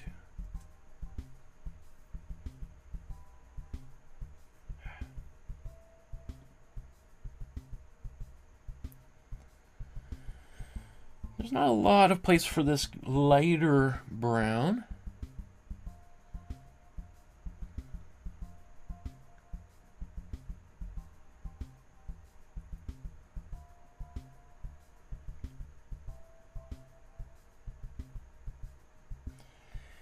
It doesn't mean I can't use it.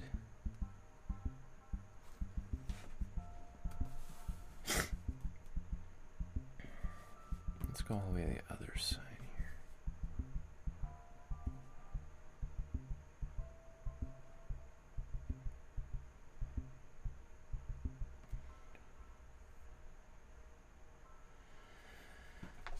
Okay. Again, this kind of swirling mixture of paint.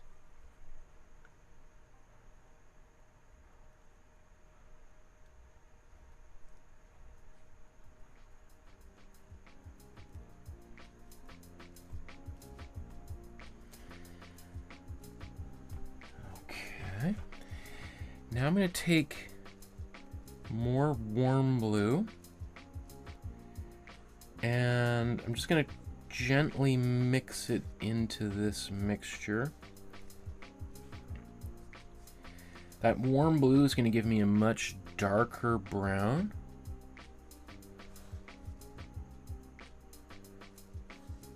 So now I'm going to take this. You know, I'm going to take... There's a little bit of cool red in here. I'm going to mix that into this brown too. I need a bit more warm blue too. This is a bit of a purpley brown. So you can see I got this. Okay, I'm going to paint with this for a few seconds, and I think I'm going to add also a little bit of white in there as well. But let's just smear.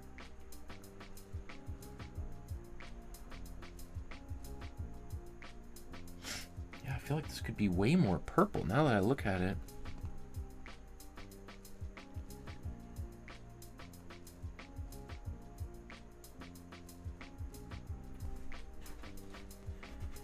Okay, let's go to the other side here.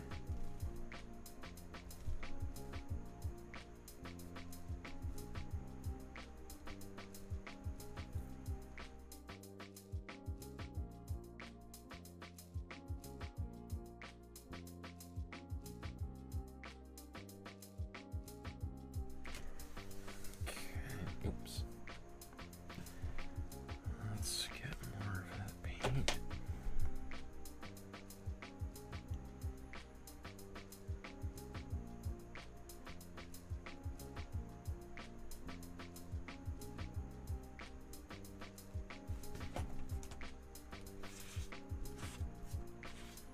Okay, let's mix a bit more of this. I'm going to take my cool red.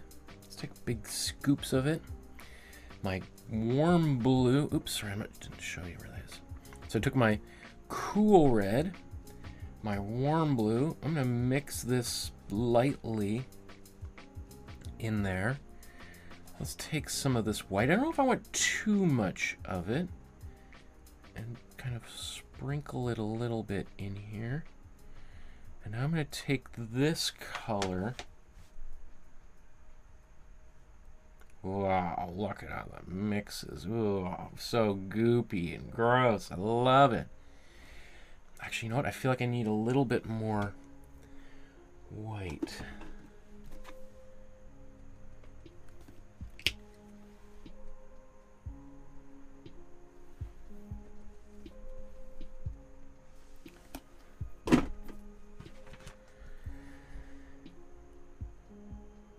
I'm just going to be careful. That white's going to change this color very quickly. So I don't want to put too much in there. Otherwise, I'm going to have very, very light color. It's already pushing my boundary a bit. Okay.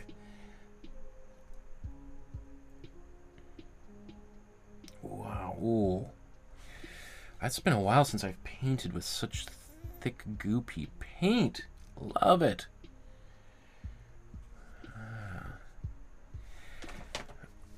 Okay, let's go over to the other side again.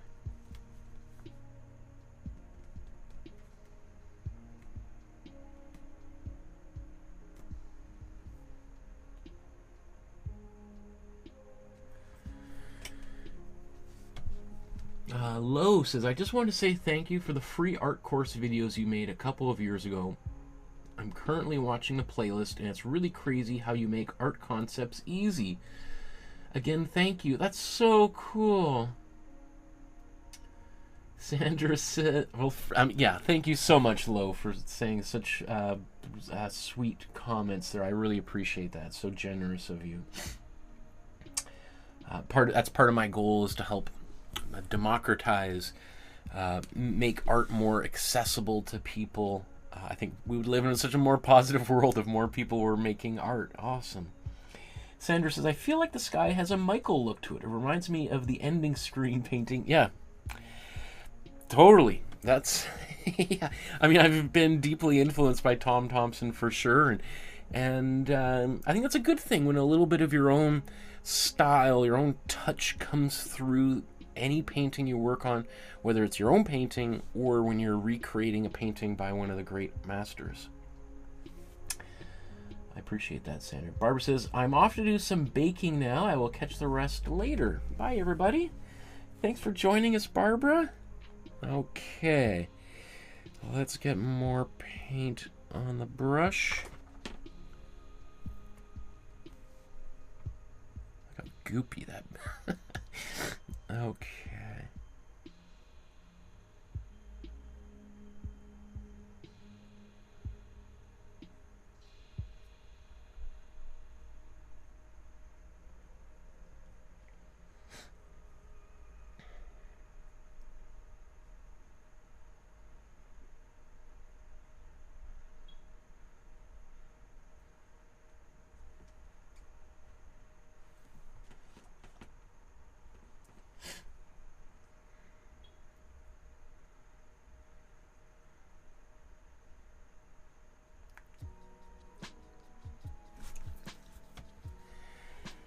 Okay, you know what? Let's zoom back out here.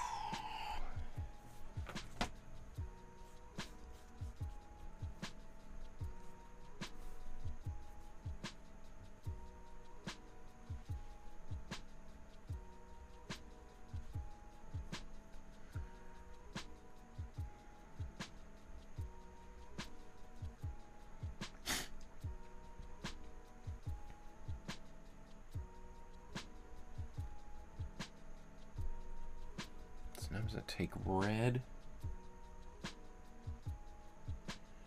right out of the tube here. Big gobs of it.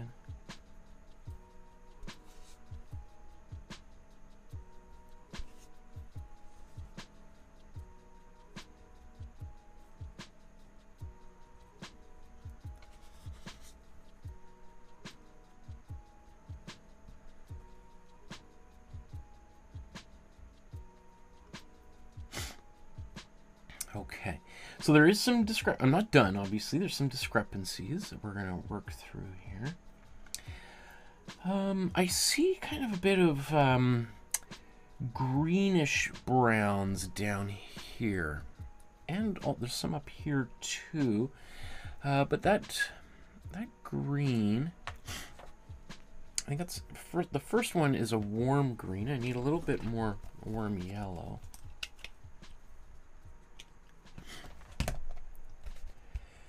Again, I'm not cleaning my brush. I'm just going to take this same brush with all that color on it and just mix this together here.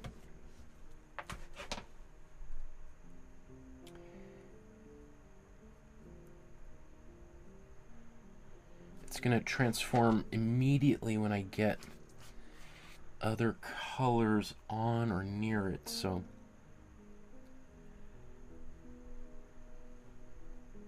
need a lot of paint.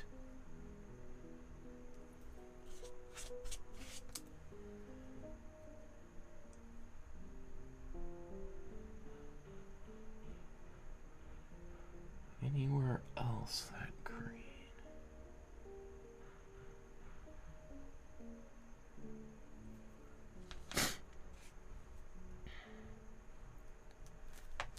Okay, ooh, I love how goopy that is.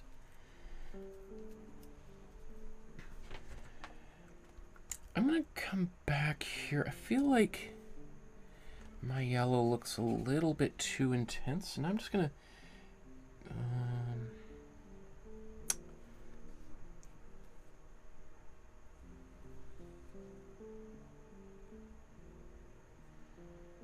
mix a bit of color. Oops. Maybe that white wasn't supposed to go there.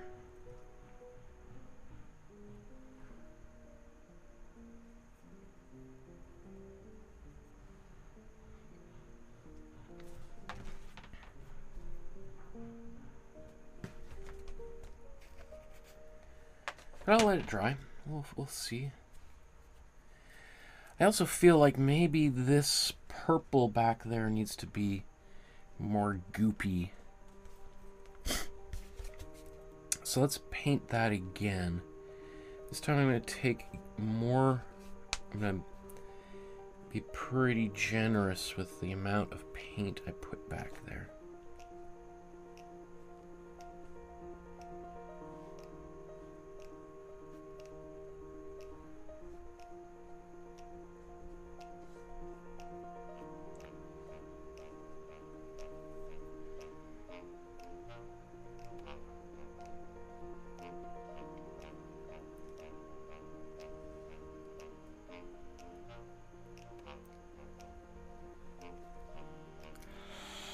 Put a bit too much white in there, didn't I? Huh. Kind of went the other way. It was a little bit, I think it was a little bit too dark before, now it's a little bit too light. We'll let that settle for a little bit. Maybe I do come back. Maybe I, you know what, let's take a little bit of cool red and warm blue this time. That's going to give us a bit more of a more intense purple. I'm going to paint this right into and over top of that color.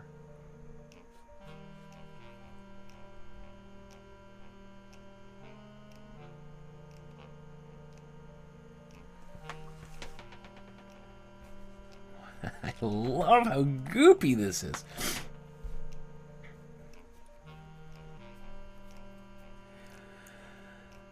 Okay.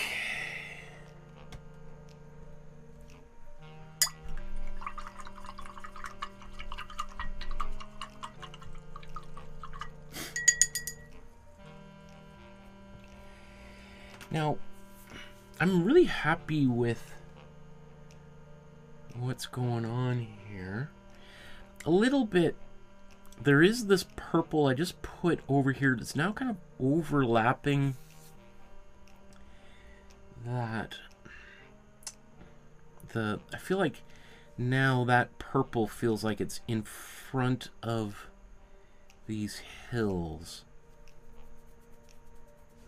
So I need to fix that. I need to bring those hills back on top.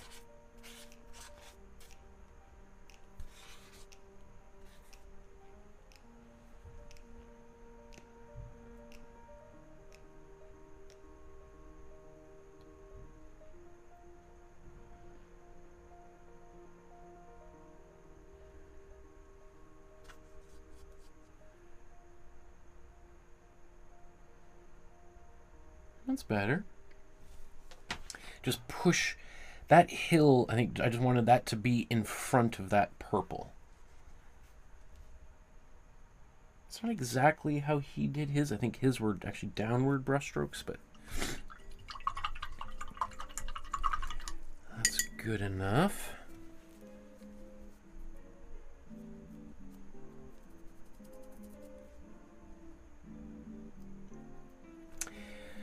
I want to look. I'm looking at these little bits of white, and I'm trying to think. Do I want to do that now? Those little trees.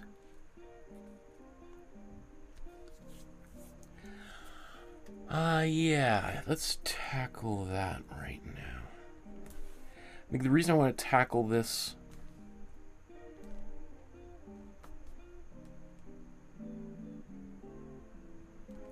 In fact, let's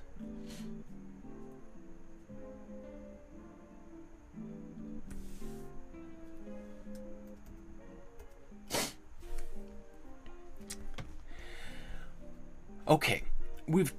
I feel like I'm doing great with the foreground. I just want to, before I go back to the background and work on the rainbow, I want to add those little white trees in the foreground.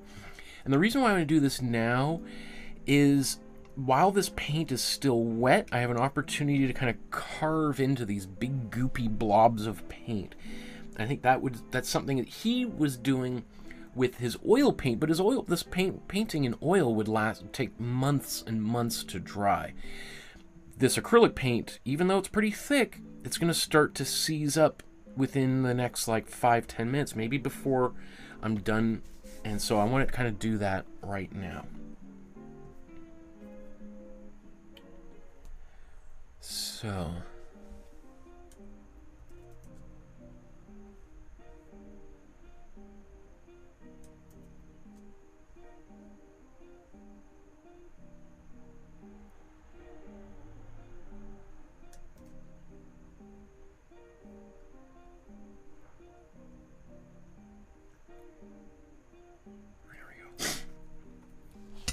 So the first thing I'm going to do is,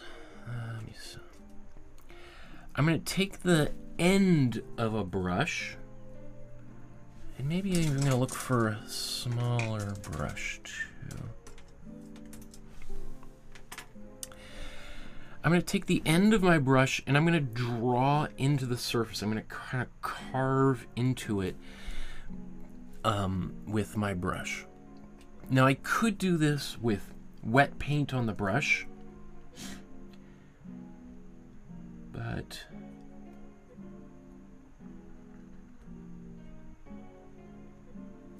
right, so that a little bit of paint comes off. I'm just going to wipe that excess off.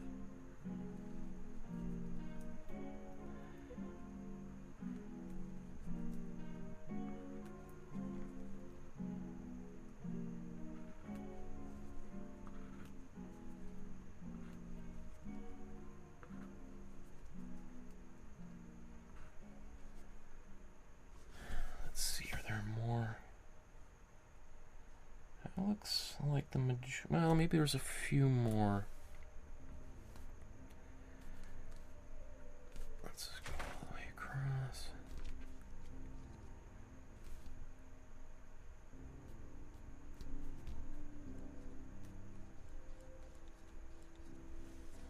Maybe just a few, a little bit more here.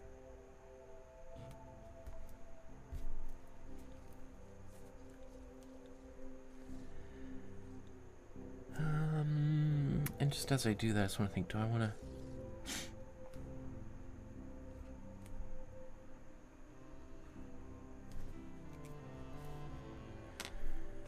Okay, I think that's good. Now what I'm going to do is I'm just going to take my white paint.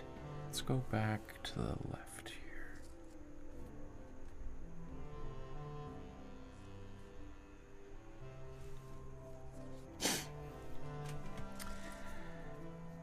I'm just going to dip right into my white paint.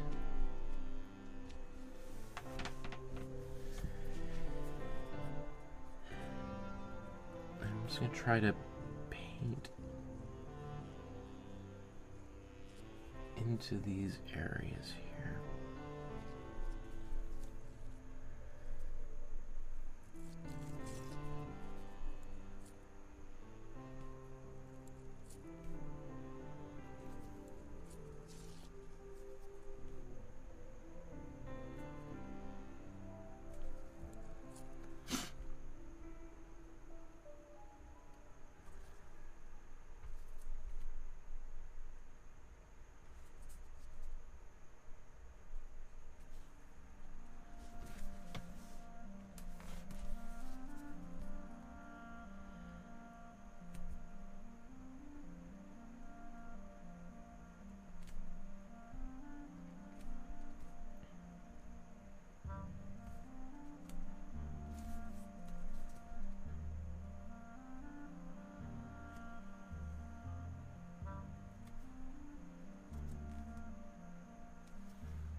Okay. That's cool.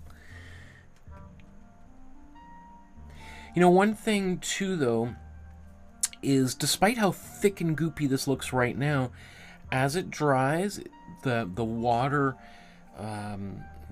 inside the paint is going to evaporate, and therefore the thickness, the mass of the paint is going to shrink.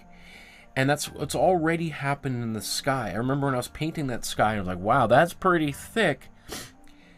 For the most part, it's almost totally gone away. It's settled. So as goopy and thick as this appears right now, I'd say like 60% of it is going to go. There's still going to be some... I did paint the bottom a little bit thicker than the sky, but it's not going to be as thick as it is now. If that was something that was really important to me, then I would either paint with a lot more paint, which is hard to imagine, but I would paint with a lot more paint, and I would probably use some sort of like gel, like a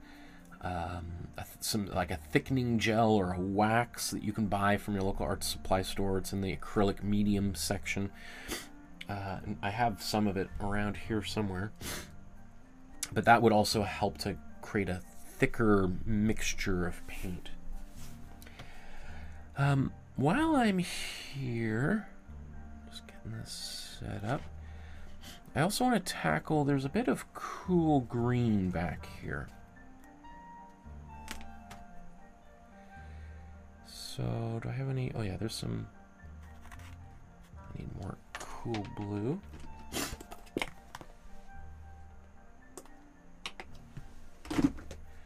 Not going to need too much of it. I'm taking my cool yellow and cool blue.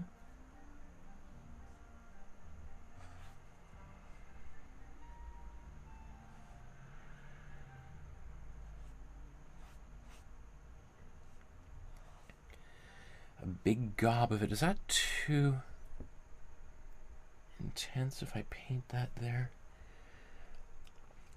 I'm going to take just a little bit of that purple, mix that in here. It's going to just take the intensity of that color down. Maybe even a little bit of warm blue. There we go. Just killing the super saturated quality of that green down a little bit.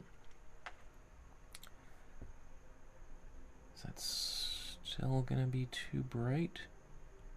Let's go with it. Let's try it. I'll show you what I'm doing here.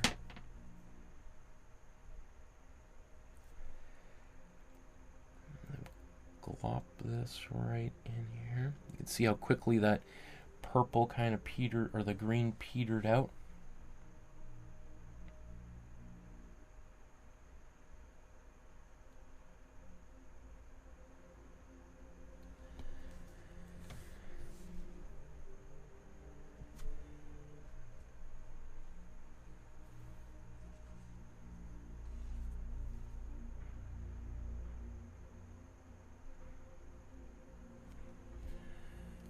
Okay, now there is this warm red under here.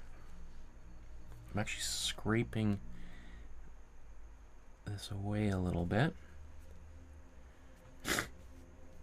And I think I'll let this dry a little bit, and then I'm going to paint a big gob of warm red right in that area.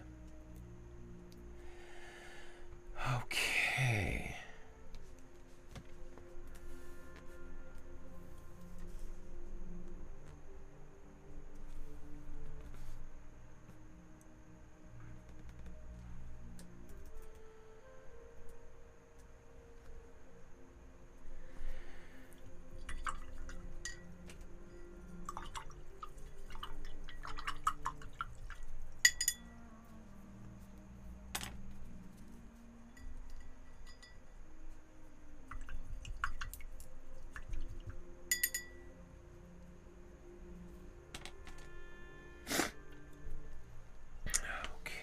Are we ready to go backwards into the sky?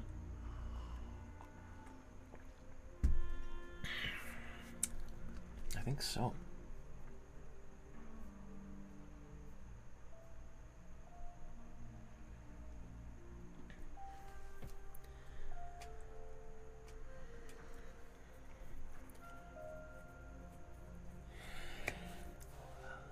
Okay, I love how this painting is turning out so far. I love how goopy it is. This is the kind of painting I know my daughter's going to want to pick at. She loves picking at these paintings where there's texture. So let's tackle the rainbow now. That's what I've been kind of saving to the end. I know in my instructions I said that goes first, but for the entertainment value, I've saved the rainbow for the end here. Which may or may not be how Tom did his. Well, probably will never know exactly. So there's the original. And let's put our side by side.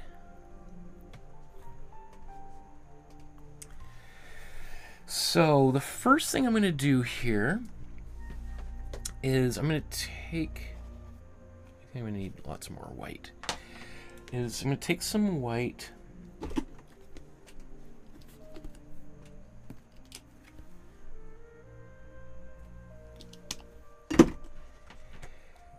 And I'm going to take a little bit of cool yellow while we're here and just mix this in there, give this kind of a nice little base. But basically what I'm doing is I'm just going to paint over all of these lines and a little bit of the clouds I painted originally there.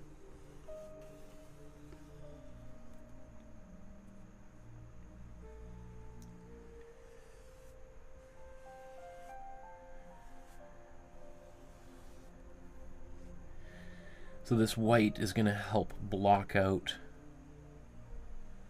any areas where I painted over top of where the rainbow's supposed to go.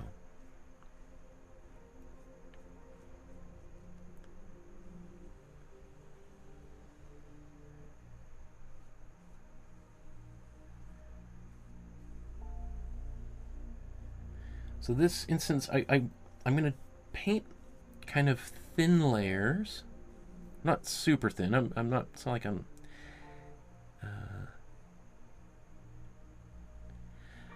I'm just gonna, because I'm gonna blow dry this in a second. If it's too thick, it's gonna take too long to blow dry.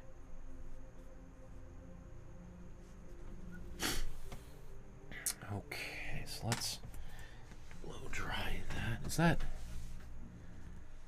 even?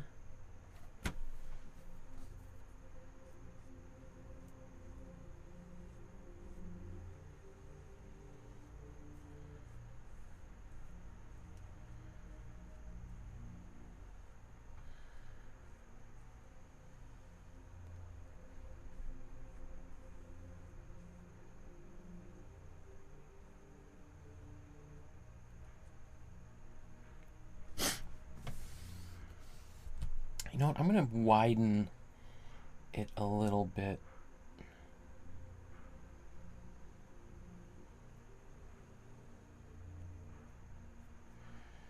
This gets dangerous because then you just start, gets wider and wider, and before you know, you got like the widest rainbow.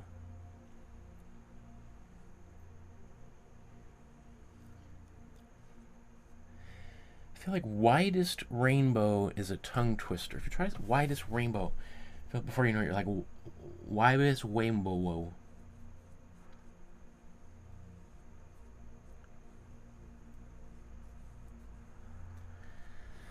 It's definitely wider on the right.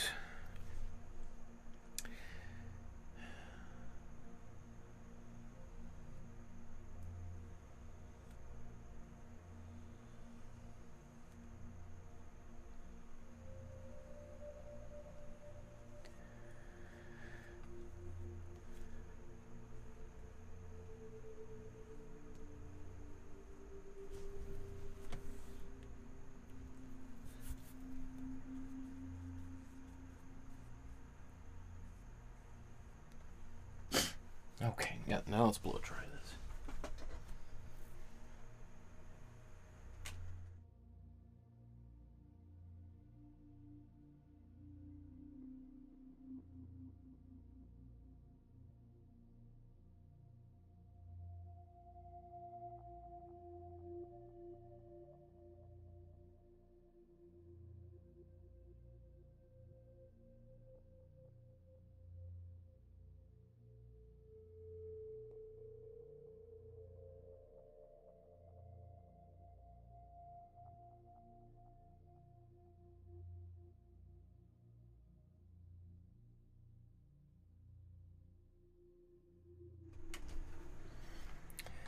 Okay, I'm just going to do another layer of this, and maybe this time I'll allow myself to be a little bit thicker.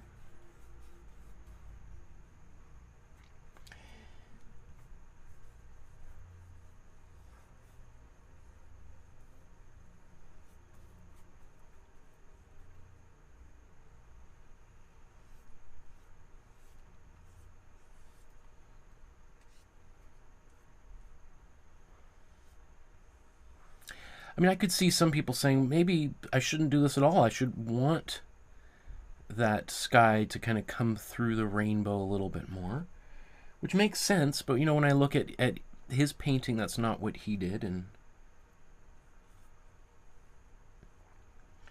I don't think Tom was at all interested in, you know, painting photorealistic paintings. So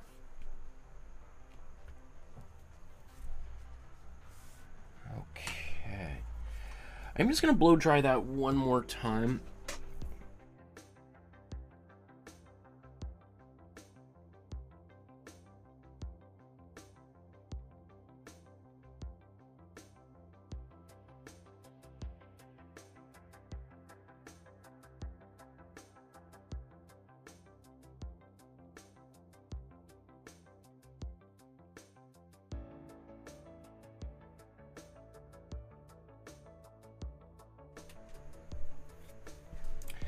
So now we can start painting colors into this rainbow. What colors do we want to put in the rainbow? That's the next question. Well, I think we want some of this warm yellow. That might be the first one. And I'm going to switch to smaller brushes now. I don't mind if there's, you know, one thing that I really appreciate about Tom, or that I've learned from Tom and have grown to appreciate, is maybe kind of the messiness of his brushes, at least when he's on location. I think when he's back in Toronto and there's not the urgency that he had while painting on location, I feel like sometimes he's using one brush to paint the entire painting, and he's not cleaning them with rags. He's just dipping his paintbrush in and using it. I mean, it wouldn't be uncommon for artists maybe to have 3 or 4 paintbrushes, especially with oil paint, because they're not worried about the the paint drying on the brush in you know, a few hours. But I feel like in the heat of the moment, you're more likely to just keep painting rather than like, okay, I get another brush and now I'm going to be all clean. And his palette would have gotten really messy and goopy and dirty, like muddy very quickly. And generally, that's the thing that most beginner painters detest the most. Like, people I often hear be like, oh, my palettes, look at how gross it is, all browns, all these grays and stuff. First of all, those are the most common colors on Earth, so it's not a bad thing. I can understand why it can be a little bit confusing, or you've just got all these kind of more muted colors. But personally, I like it when my palette starts to get, I mean, this isn't very dirty at all, but I start getting all these way more nuanced colors. Sometimes colors I have no idea how I got. And also, Tom, it's not like after every session of painting, he would go and wash his palette off. He would be, he would just take his palette and go back out the next day and continue painting. And so if it was a little bit dirty, full of other colors, well, so be it.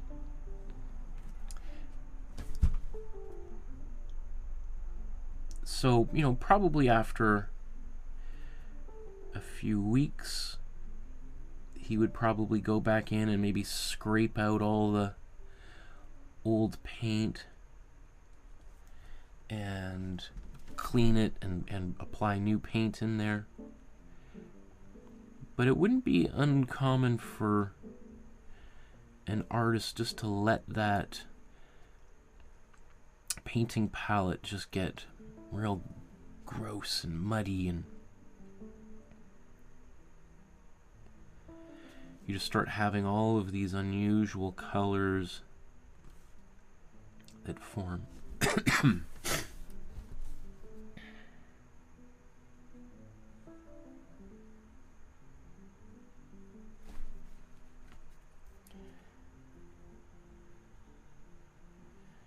So I painted that with a small brush. And I'm just going with a wider brush back along that track.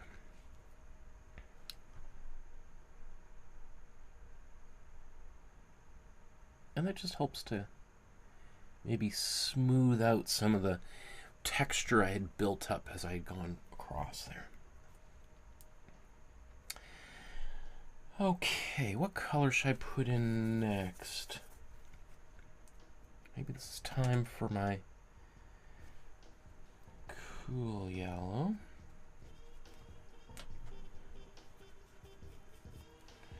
Or do I want to skip that cool yellow for a minute?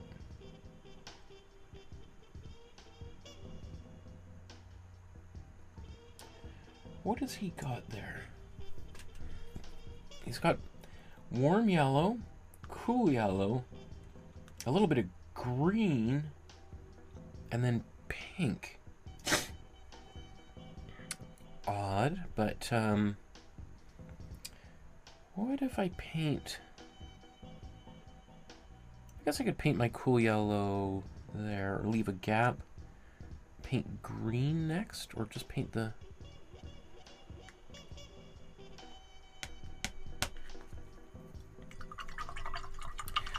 I think I'm going to paint my cool yellow. What I'm going to do is I'm going to blow dry that.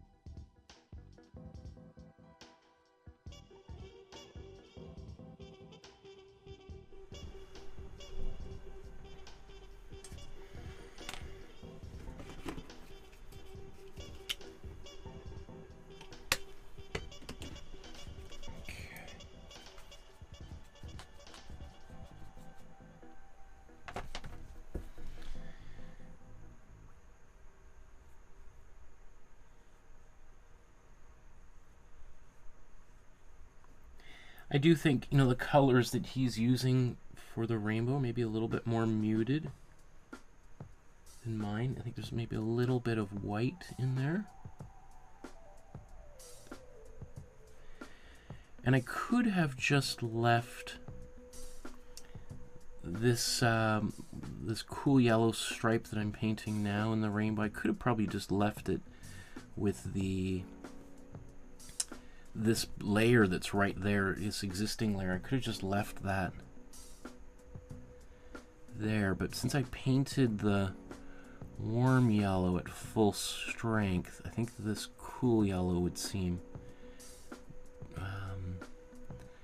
just not loud enough.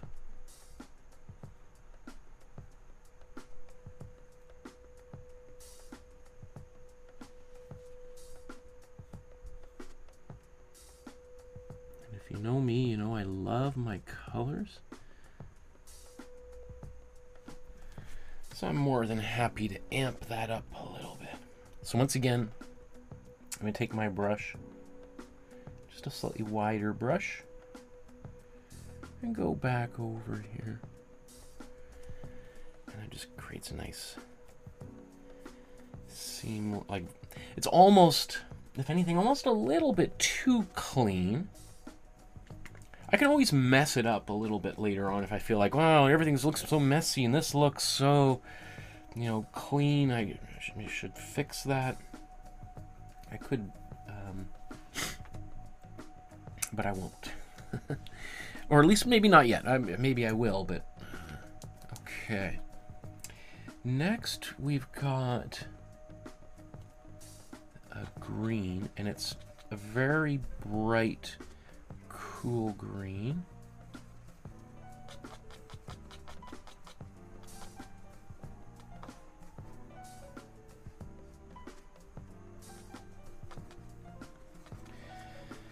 So I'd say it's like 80% yellow, cool yellow, 80 or 20% cool blue.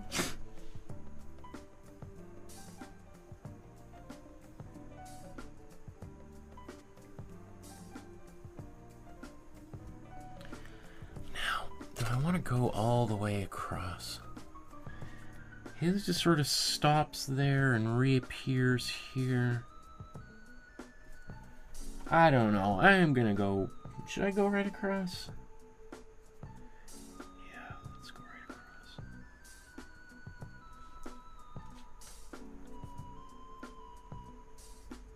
I know that's not what Tom did. He's got that green that just sort of appears and then disappears, but I also, sometimes I do things like this just to remind people that it's okay to be different from the original, that this isn't like master forgery class. This is master study, right? And the goal is not to make perfect reproductions, it's to grow as artists and to learn and eventually find our own voice.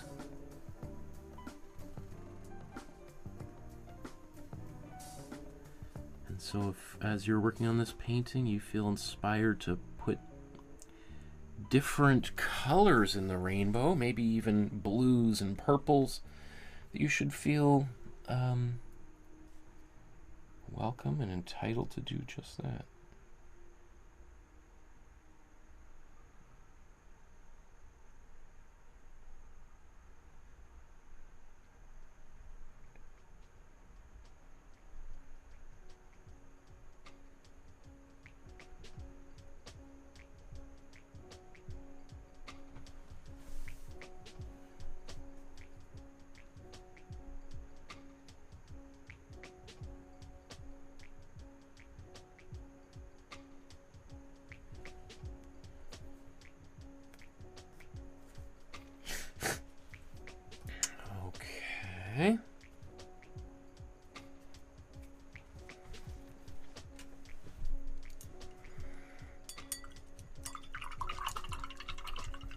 And then we're going to do a pink under, which is a little bit strange, but that's, again, one reason why I kind of like it is how it's a little bit funky.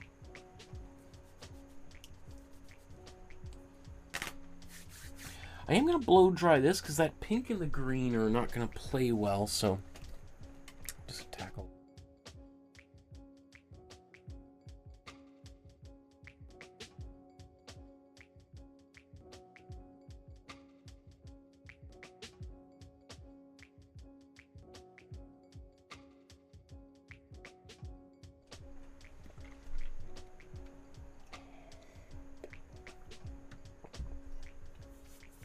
And you could see that, I mean, that was maybe less than 10 seconds of the hair dryer.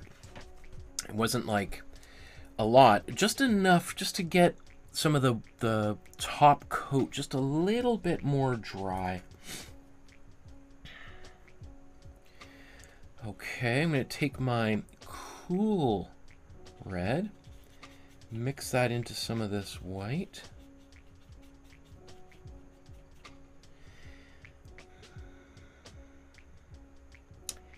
Now it is a little bit more, it's a little bit lighter in some places, so I am going to make it a little bit lighter. I've got a little bit of yellow in there, which gives it slight peachy quality.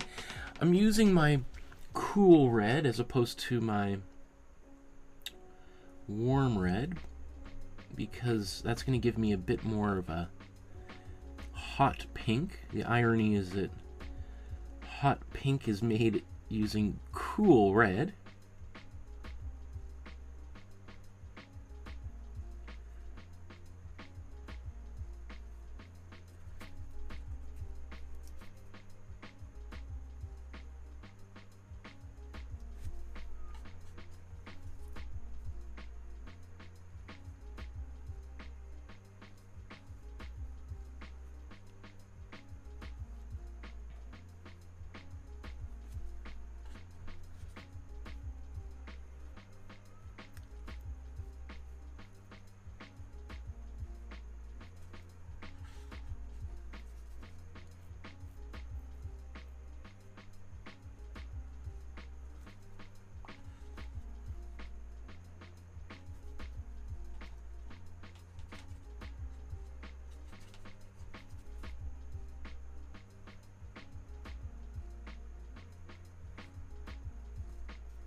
You know, obviously people might say, "What? How come you've used cool red, cool blue, and cool yellow, and then a warm red around the outer perimeter? Aren't they all supposed to be cool colors because they're in the background?"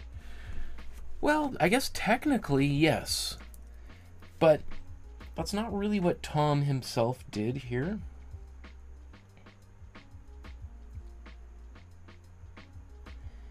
And artists like Tom Thomson, what makes them so great is they're playing with the rules. You know, and Tom, in many ways, didn't even know what those rules were. Like, it probably would have been one of those things where he's sitting on a log next to A.Y. Jackson or Lauren Harris, A.J. Canson, artists who would later go on to form the Group of Seven after Tom died, and they're looking over at Tom like, well, you know, Tom, you probably shouldn't put that warm yellow there, because that's, you know, you probably want to keep your warm colors in the foreground. Tom's like, oh, okay, well, too late. And I kind of like it anyway. And they're like, well, yeah, but just in the future, you probably don't want to do that. He's probably like, okay, well, I'll make a note of it, and we'll see. You know. And he got, and they're just, which is, you know, one of the, a little interesting note in his kind of biography is some of his friends were kind of a little bit worried that Tom was getting a little bit more abstract, and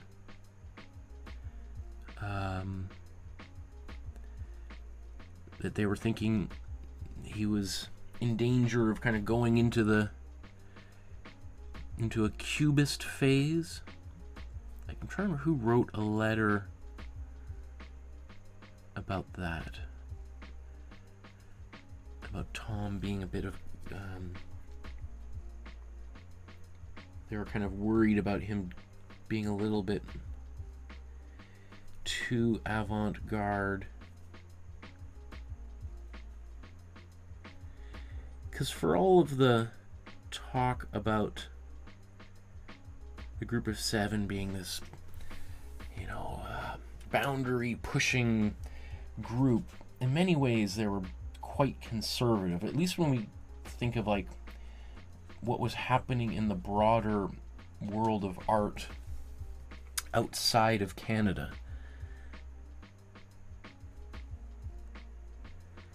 Like, by the time Tom painted this painting in 1916, well, first of all, World War I had broken out, but you have basically Cubism has taken over the world. All over North America, all over Europe, everybody's painting Cubist paintings. And Group of Seven are kind of like stuck in the Impressionist period.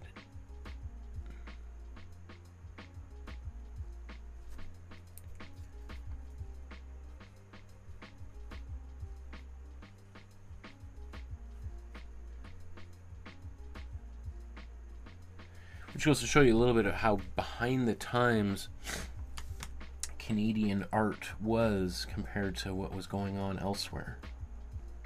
In Canada, this was quite radical. It's true. But I'm sure other artists coming to visit Canada would be like, really? This is what's going on? This is what people are upset about in the newspaper? Like, well, those people should not go to Europe because they're going to lose their mind. If they think this is pushing the boundaries, this is what we were doing 40 years ago. Well, not quite. It's not like Claude Monet would have painted a painting this loose.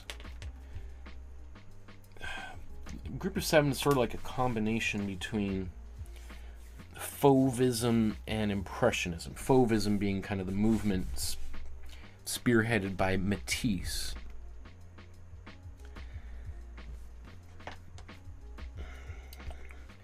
I think I want to come down here with a little bit more blue in this green.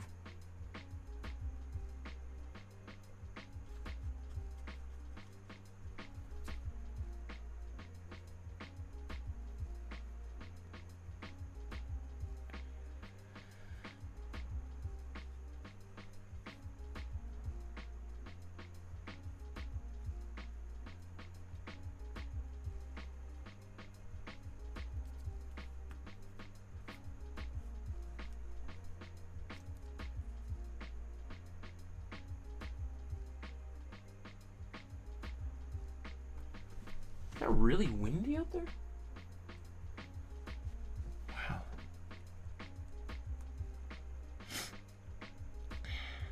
So I kind of like that just slight unevenness here. I'll show you the original. You can see I've quite radically departed from the original in terms of that rainbow.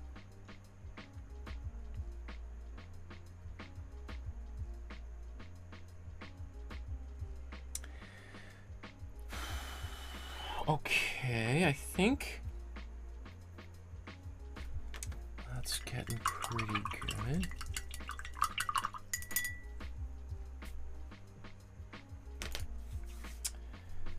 So, Stephanie says, my brain won't let me do things the way the artist paints. I often wondered if Uccello was a lefty. Oh. That's good good. I have no idea. Never even thought about that. There's probably, you know, a lot of very famous painters might have been left-handed. I don't know if we'll ever really know. I'm sure people who are good at handwriting analysis of but it's not something you typically see in literature like Wikipedia. You don't look up, not that Wikipedia is literature, but in the biography, it's not necessarily one of the first things that's mentioned. Oh, right-handed artist Tom Thomson, and as opposed to Emily Carr, who was a famous left-handed. I mean, I'm sure somebody's got a blog or something that they've listed that.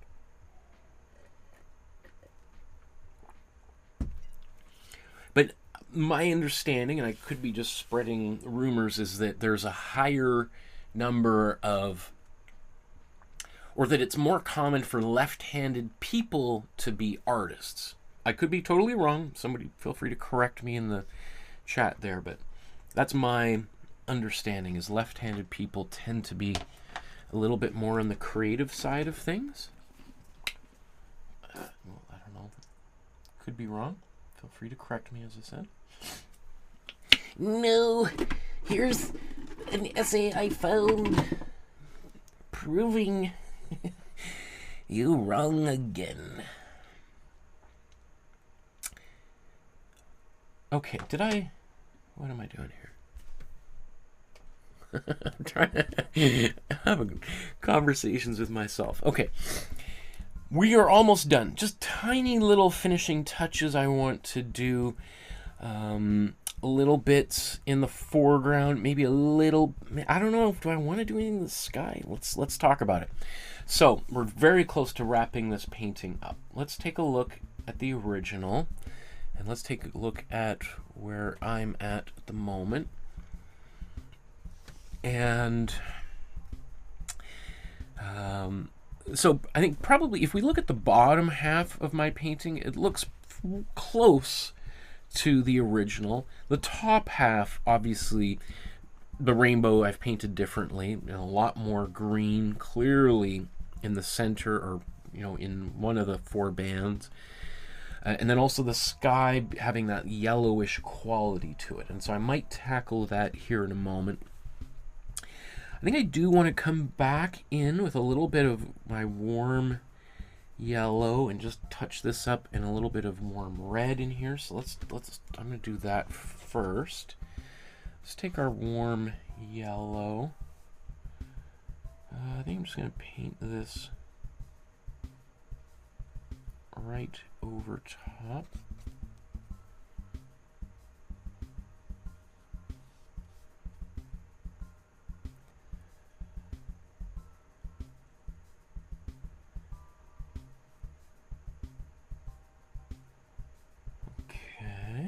I think that's what I wanted to do there.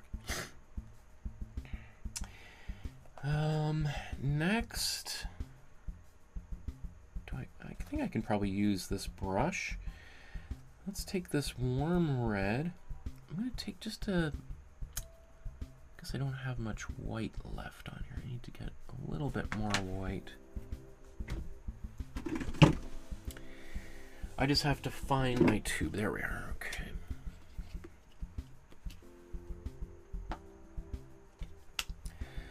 I don't want or need much of it. I'm just taking a bit of it to mix in here so that I can overpower a bit of the color that was underneath it. This green.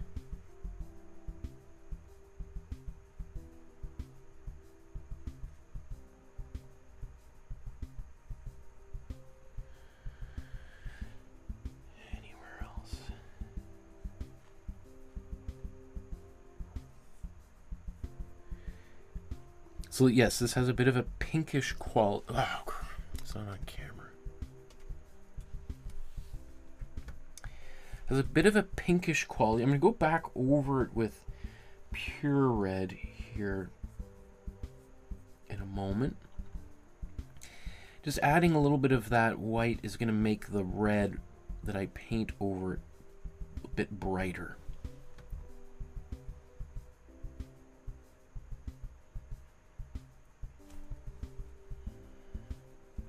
just going to wipe that off.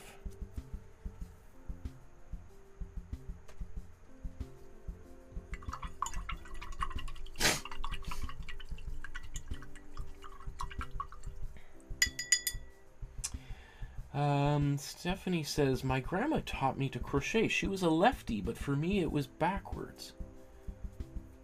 So are you left-handed? Or are you right-handed? Grandmother was lefty, but...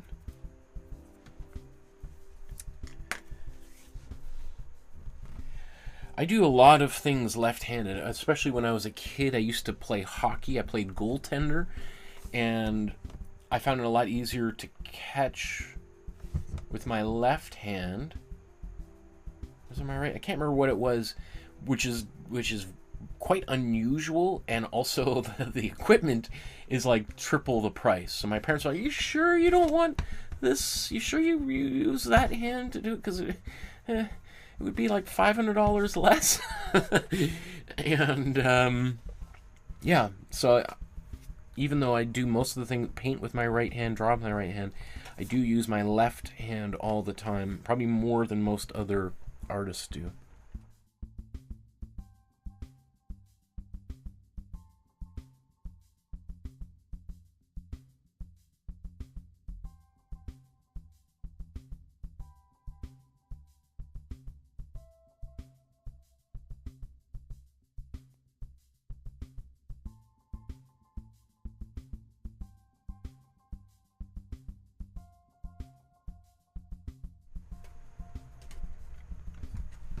Okay. In fact, I'm going to get a little bit more warm red, and hopefully this is the last little blob of paint I'll use for today. So I'm going to take this big glob of warm red, paint right in.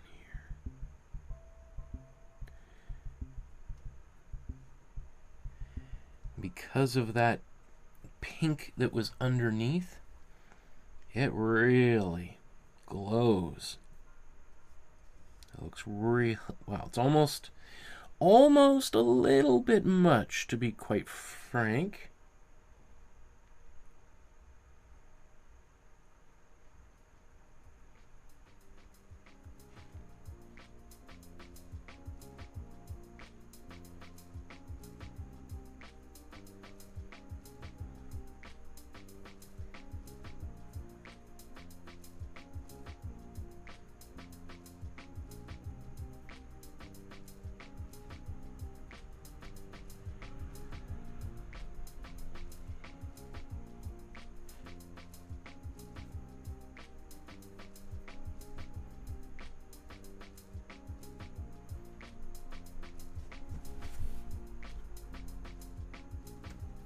I mean, that glows. It also works really well in opposition to the rainbow, having that bright, warm red, as opposed to the cool, muted, cool red in the background. That warm red is going to launch forward and pull the whole landscape ahead. Let's see now. Anything else? I kind of just feel like...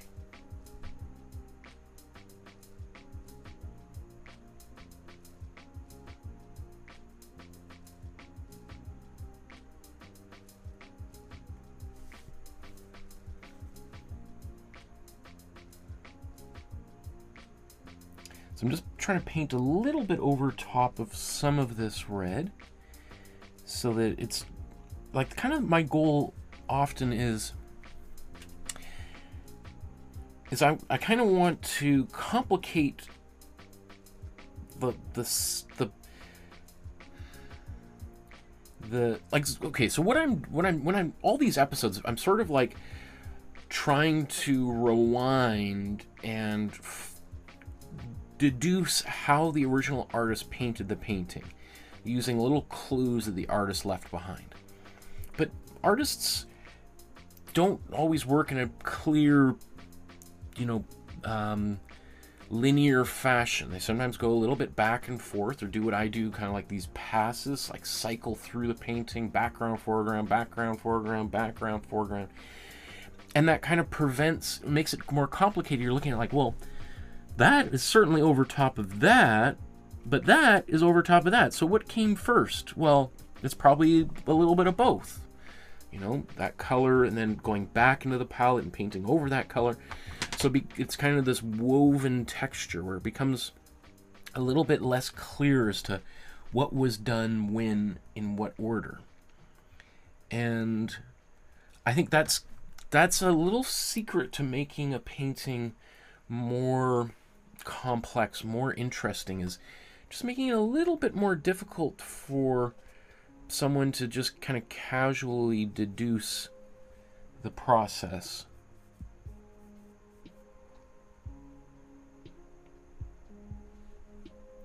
You know, especially for other artists. I mean, I think that's one thing that a lot of, well, I don't know, at least one thing I love about painting. I'm like, how on earth did this person do that? How are they getting that effect? And so, you know, professional artists kind of look at, you know, take great pleasure out of trying to kind of rewind a painting and figure it out. I'm taking a little bit of my warm blue and white and painting this in just a couple of places.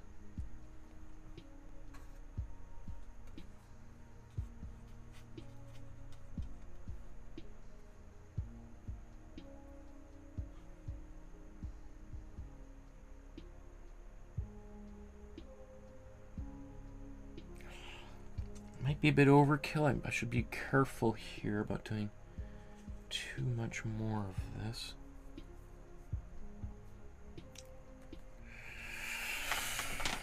It's a little bit of like, just sometimes you gotta leave well enough alone. Okay, one of the things that I mentioned earlier was dealing with the sky. And you'll notice very clearly in mine, the sky lacks that yellow that we see up there. No, personally, that doesn't bother me at all, one bit whatsoever. But for those people who might feel like, I wish it was a little bit, I'm lacking that, then let's talk about how we would do that. So, again, as I said off the top, I think that's probably a varnish. It could be his color, but I think it's a varnish. So what I'm going to do is I've got my satin glazing fluid, which is a matte. It's like clear matte paint with a little bit of a chemical that slows the drying time down. So I can mix this into a color, or I can mix a color into this and make a very subtle change to that color. So maybe I'll even use a bigger brush here. So what I've done is and you want to make sure this is all dry. And really, I'm just going to apply it to, I think, the top half of the painting. I feel like that's all pretty dry. So I'm going to inundate the brush with my glazing fluid. This will dry totally clear. The glazing fluid is what acrylic painters use generally to mimic the look of glazing techniques.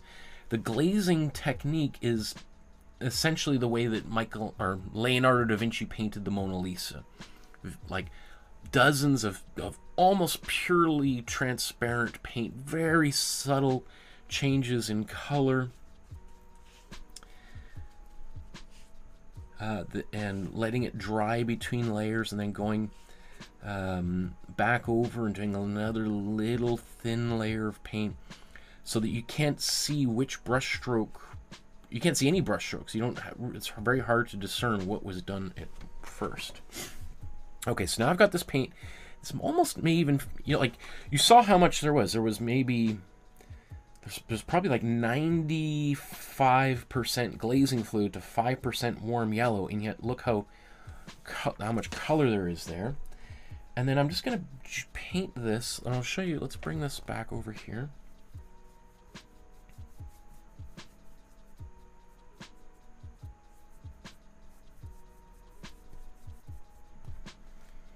So it's more subtle than I expected at this moment. So it looks very yellow on the brush. When I paint it on here, the effect is very subtle, which is kind of good. I think that's what you want, because it allows you to go take your time and to make very subtle modifications.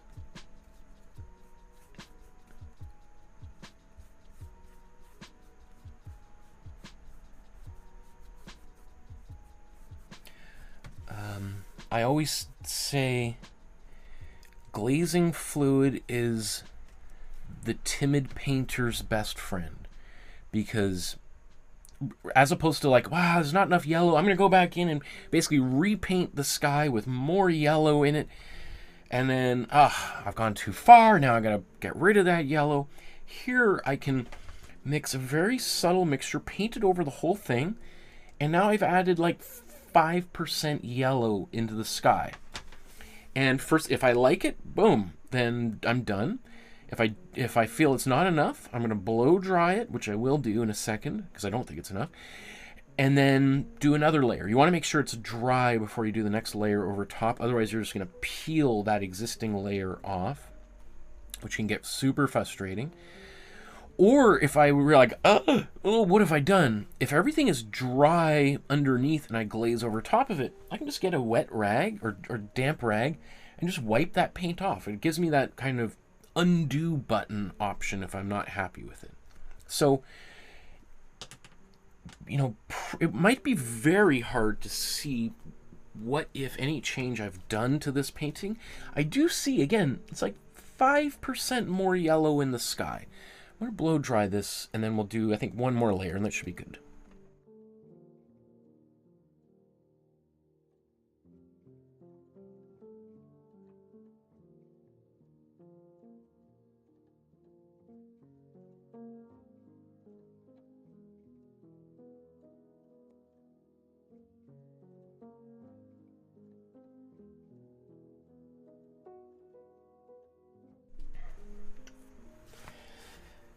Senga says, I eat with my knife and fork in the wrong hand.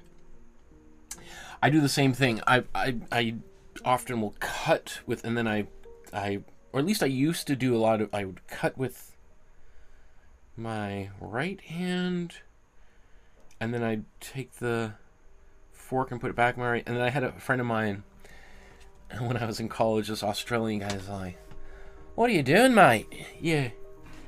Hey, you look like a child when you cut your steak with your right hand, and then you switch hands again like that. Didn't your mother ever teach you how to hold a knife? I'd be like, clearly not, mate. I'm from the backwoods of Canada.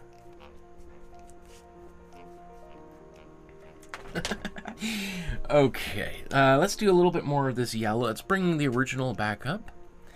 I actually think this has done a nice little job. I wonder, the more I do, okay, ooh, that's a lot more yellow. That's probably, you can see that on camera now a little bit more. Is that too much? Is that too much? I not only,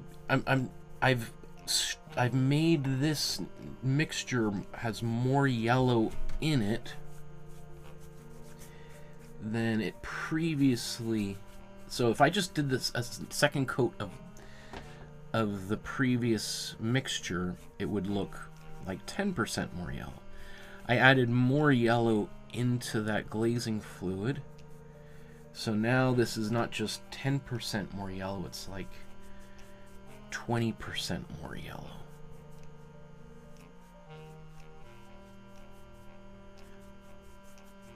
You'll notice I didn't go over top of the rainbow. That's okay. I mean, I could, but I kind of like the intensity of the rainbow as it is. It wouldn't change too much. Maybe the pinks would get a little bit more peachy. Let's do a little bit on the rainbow just to see. Yeah, it just mutes them just a little bit.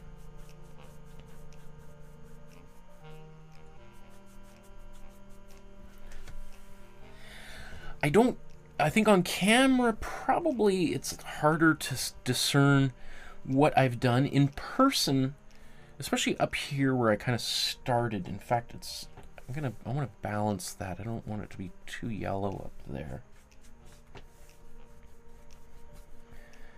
Make sure it's as even as possible. That does look now,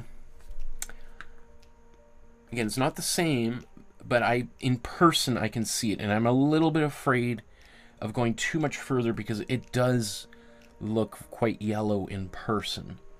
I actually think it does do it has a nice, very subtle effect, which does make me think maybe Tom did do this. Maybe he did. Maybe it's not a varnish after all.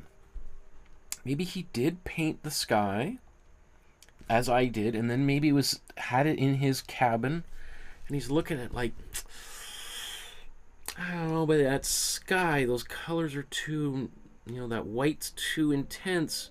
And then so he went back in after it dried. He wouldn't have used glazing fluid. He would have probably used like linseed oil and a little bit of yellow and done that. Because what it does do is it quiets the sky down. The sky goes from being this like beautiful blue kind of poppy, hello, happy, to just being a little bit more muted, a little bit more of a slightly angrier sky, and it feels a little bit more, quote, real, and a little bit less cartoony. I wouldn't have expected that, and I'm glad I did that. When I said it earlier, I'm like, oh, I don't know if I'm actually gonna do that. But now that I've done it, I'm like, yeah, that makes a lot of sense. That actually does help the painting. Good to know.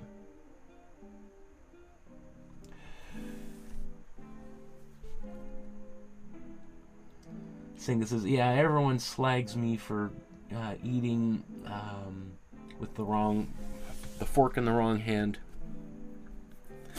I think I feel like that is a generational thing. Like I certainly don't imagine that would be something I would impart to my daughters. Like, oh no, you gotta use the right knife and fork in the right situation. Like, I think those kind of proper manners and of like dinner etiquette are less, unless of course you're Prince Harry or something, are traditions that. So anyway, I would say probably, you're saying your friends slag you for doing that. I would say probably a generation or two from now, people would be like, what? They said what? Like, you're not supposed to hold the knife with the, like, why? That doesn't make any sense. That just seems to be a bit of a pain in the butt. And you're like, yeah, tell me about it. Okay. Let's.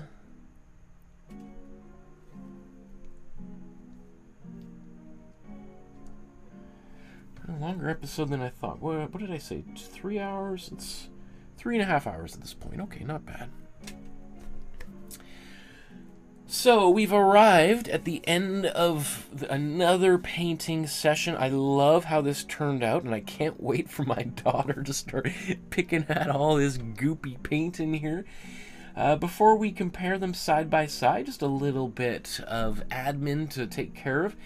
Consider liking, subscribing, hitting the notification bell. Somewhere between 60 to 80, sometimes even 90% of the people watching these videos are not subscribers. And as we approach 3.5 million views, if just an extra 5% of those of you watching me right now hit the subscribe button, it would transform this channel, and millions of more people would be able to experience the joy of painting. So please like, subscribe, hit that notification bell. And if you want to support the channel with $5, $10, whatever you can find in your couch cushions, that helps support the channel. I was a little bit late starting today because that camera was behaving strangely, gave me a bit of a heart attack. I had to turn it off, turn it on, turn it off, turn it on, and then it started working again. So knock on wood that this little camera continues working. If not, I'm going to have to buy a new camera, which is going to be like $500, and that's a little bit expensive, right? So if you want to donate, scan that QR code or enter in that web address. It'll take you to a place like this where you can safely, securely donate to support the channel. And all that money just goes right back into this. It's not like I'm using the money from the overwhelming flood of cash to go on vacations around the world or anything. If you want to donate other ways, you want to send a check in the mail or an e-transfer, contact me through my website or on the Facebook group. All those links are below. And speaking of the Facebook group, next week we're doing our next free feedback session. So whether you've done today's painting by Thomson, or you did last week's painting by Gabriele Munter, right? You can take a photograph of it, upload it to the Facebook group, and you get lots of support, encouragement, and inspiration from other people, as well as next week I'll tell you what I think. And that's what the Facebook group looks like. So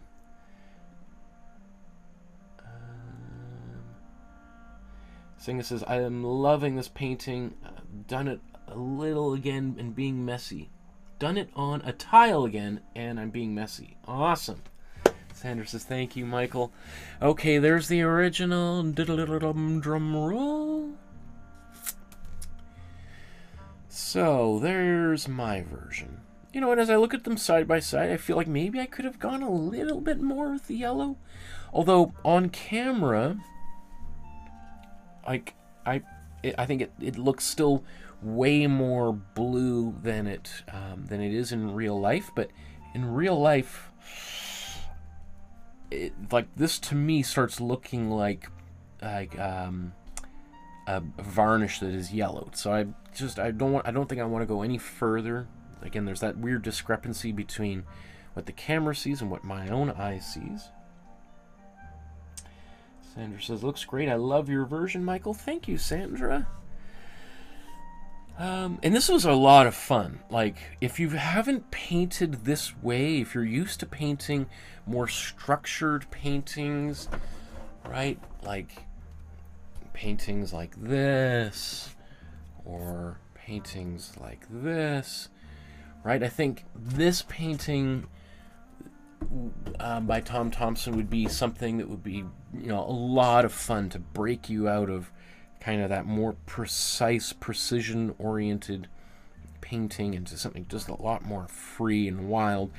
Yes, the chances of, quote, messing up are much greater, but again, I encourage you to, you can look at mine. It's not, it's inspired by the original, but clearly has many differences. So let's get into some of those different. Where should we start? Let's go right up in the top left, whoops, corner here.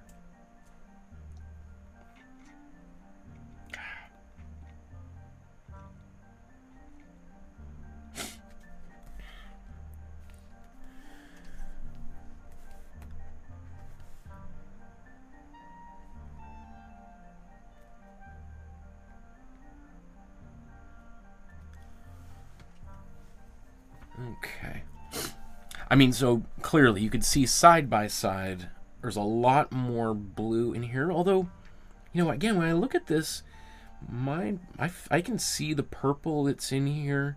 It looks very blue on camera, but I think I'm pretty close. That yellow that I glazed over top there is quite prominent. I feel like it's maybe not quite as prominent in my painting in real life as this one appears on, the original appears on camera, but it's pretty close.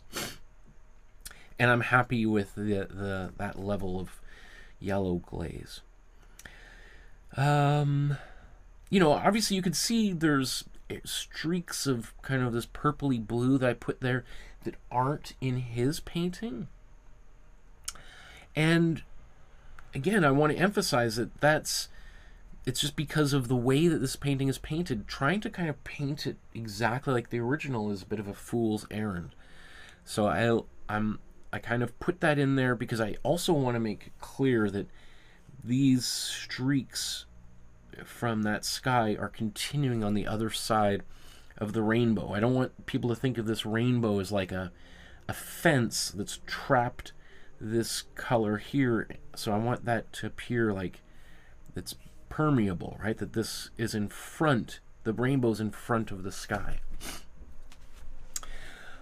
Also, obviously, again, you can see that my rainbow, especially that green, is much darker, way more solid in every aspect. Not just the green, but all those other colors are much more opaque than the original. His is actually, especially on this side, quite subtle. But yeah, I have no problem with the way I've done that there. Same thing. Let's go just right into the middle here.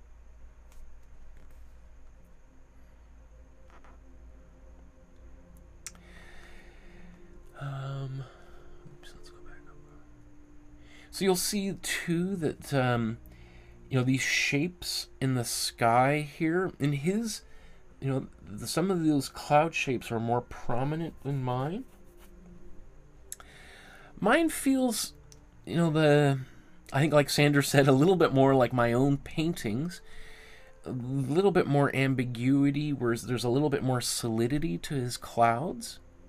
I could have messed around in there for another half hour doing that, but I also wanted to preserve as much of the kind of swirls of the mixing of the clouds and the sky as possible. So in that instance, I'm really happy with that. I know it's a little bit different, but I don't mind that.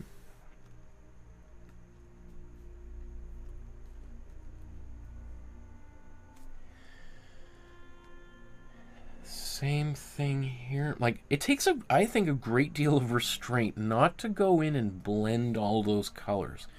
It's really hard to just let those colors sit like that, or to not mix them thoroughly on the palette and just to put them right onto the canvas like that. You can also see how much darker that green really, I let it get very saturated and opaque down here.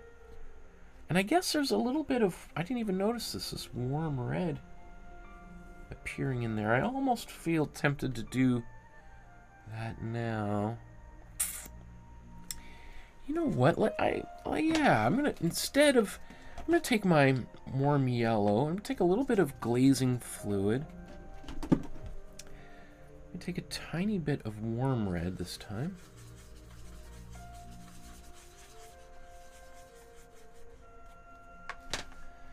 Let's just see.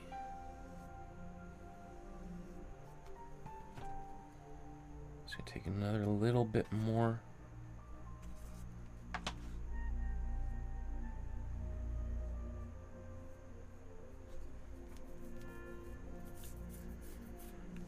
Okay. Do I want to do that elsewhere? I think I'm just gonna do. Is there any more? Oops, yeah, there is a little bit more right up here.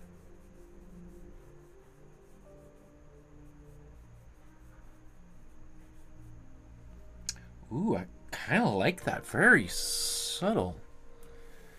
Okay, I'm glad I did that. Just a little change. Sometimes it's those little pops of color that are Just make all the difference. Oh, that's kind of nice on camera, isn't it? Oh, wow, that's kind of wild.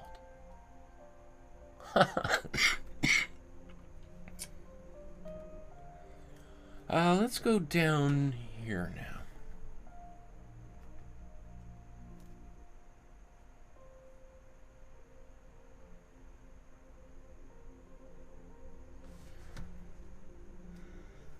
And you know what?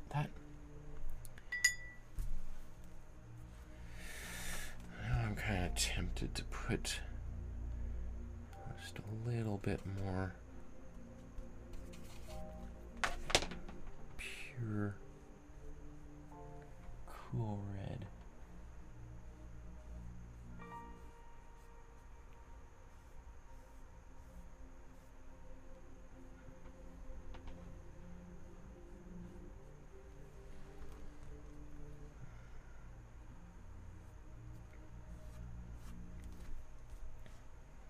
Okay, it's got to stop tinkering, just like you saying it.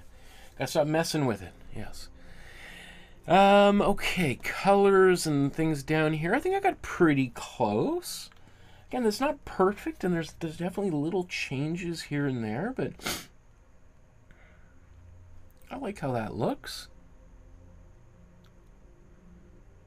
I mean, this purple back there does look a little bit more blue on mine, but in person, it's definitely very purpley. I think if we look in the center here,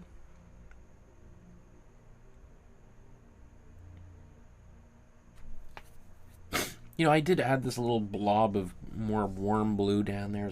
I think there is a bit of purpley blue. Mine was a little bit more just blopped on there. I don't mind how that looks, so I could put just warm red over top. I think I kind of like that, though. It feels maybe like it's just a little creek of water flowing down there.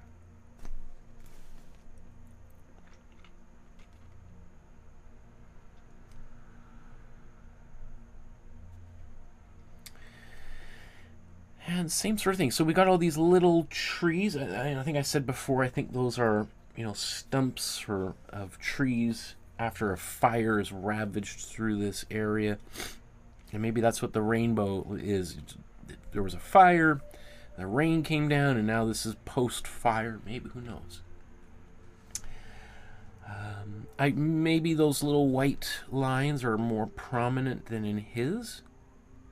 His feel, you know, a little bit more quickly dashed in, whereas mine feel more deliberate, but he was the master, right? I'm just the lowly apprentice here. And let's zoom back out and compare them side by side again.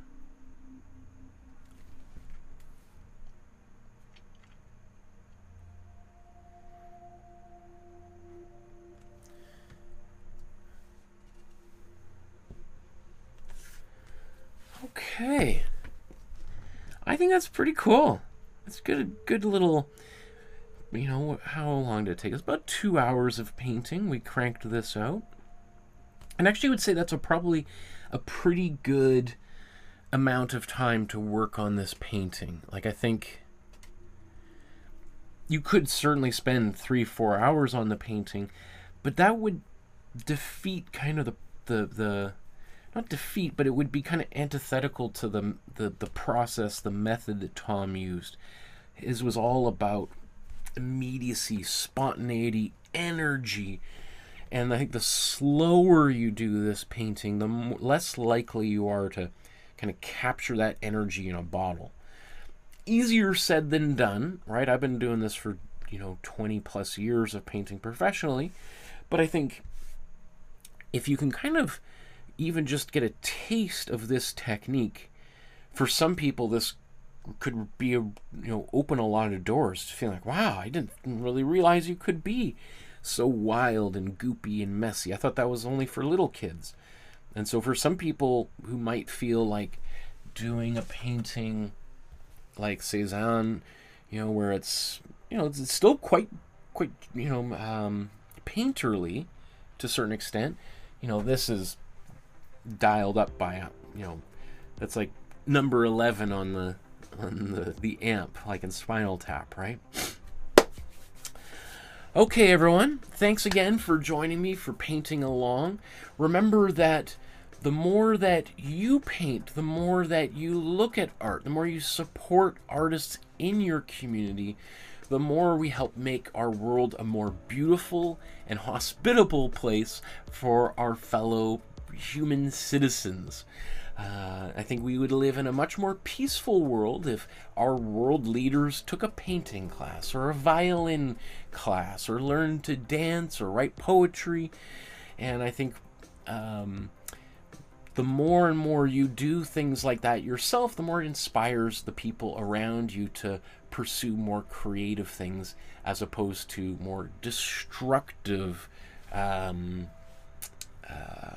habits, I suppose. Right? This is a very doing something creative is a very positive habit. We'll see you guys next week for our feedback episode. I can't wait to do that. There's so much amazing stuff on the Facebook group lately, so I can't wait to share that with you and celebrate your work.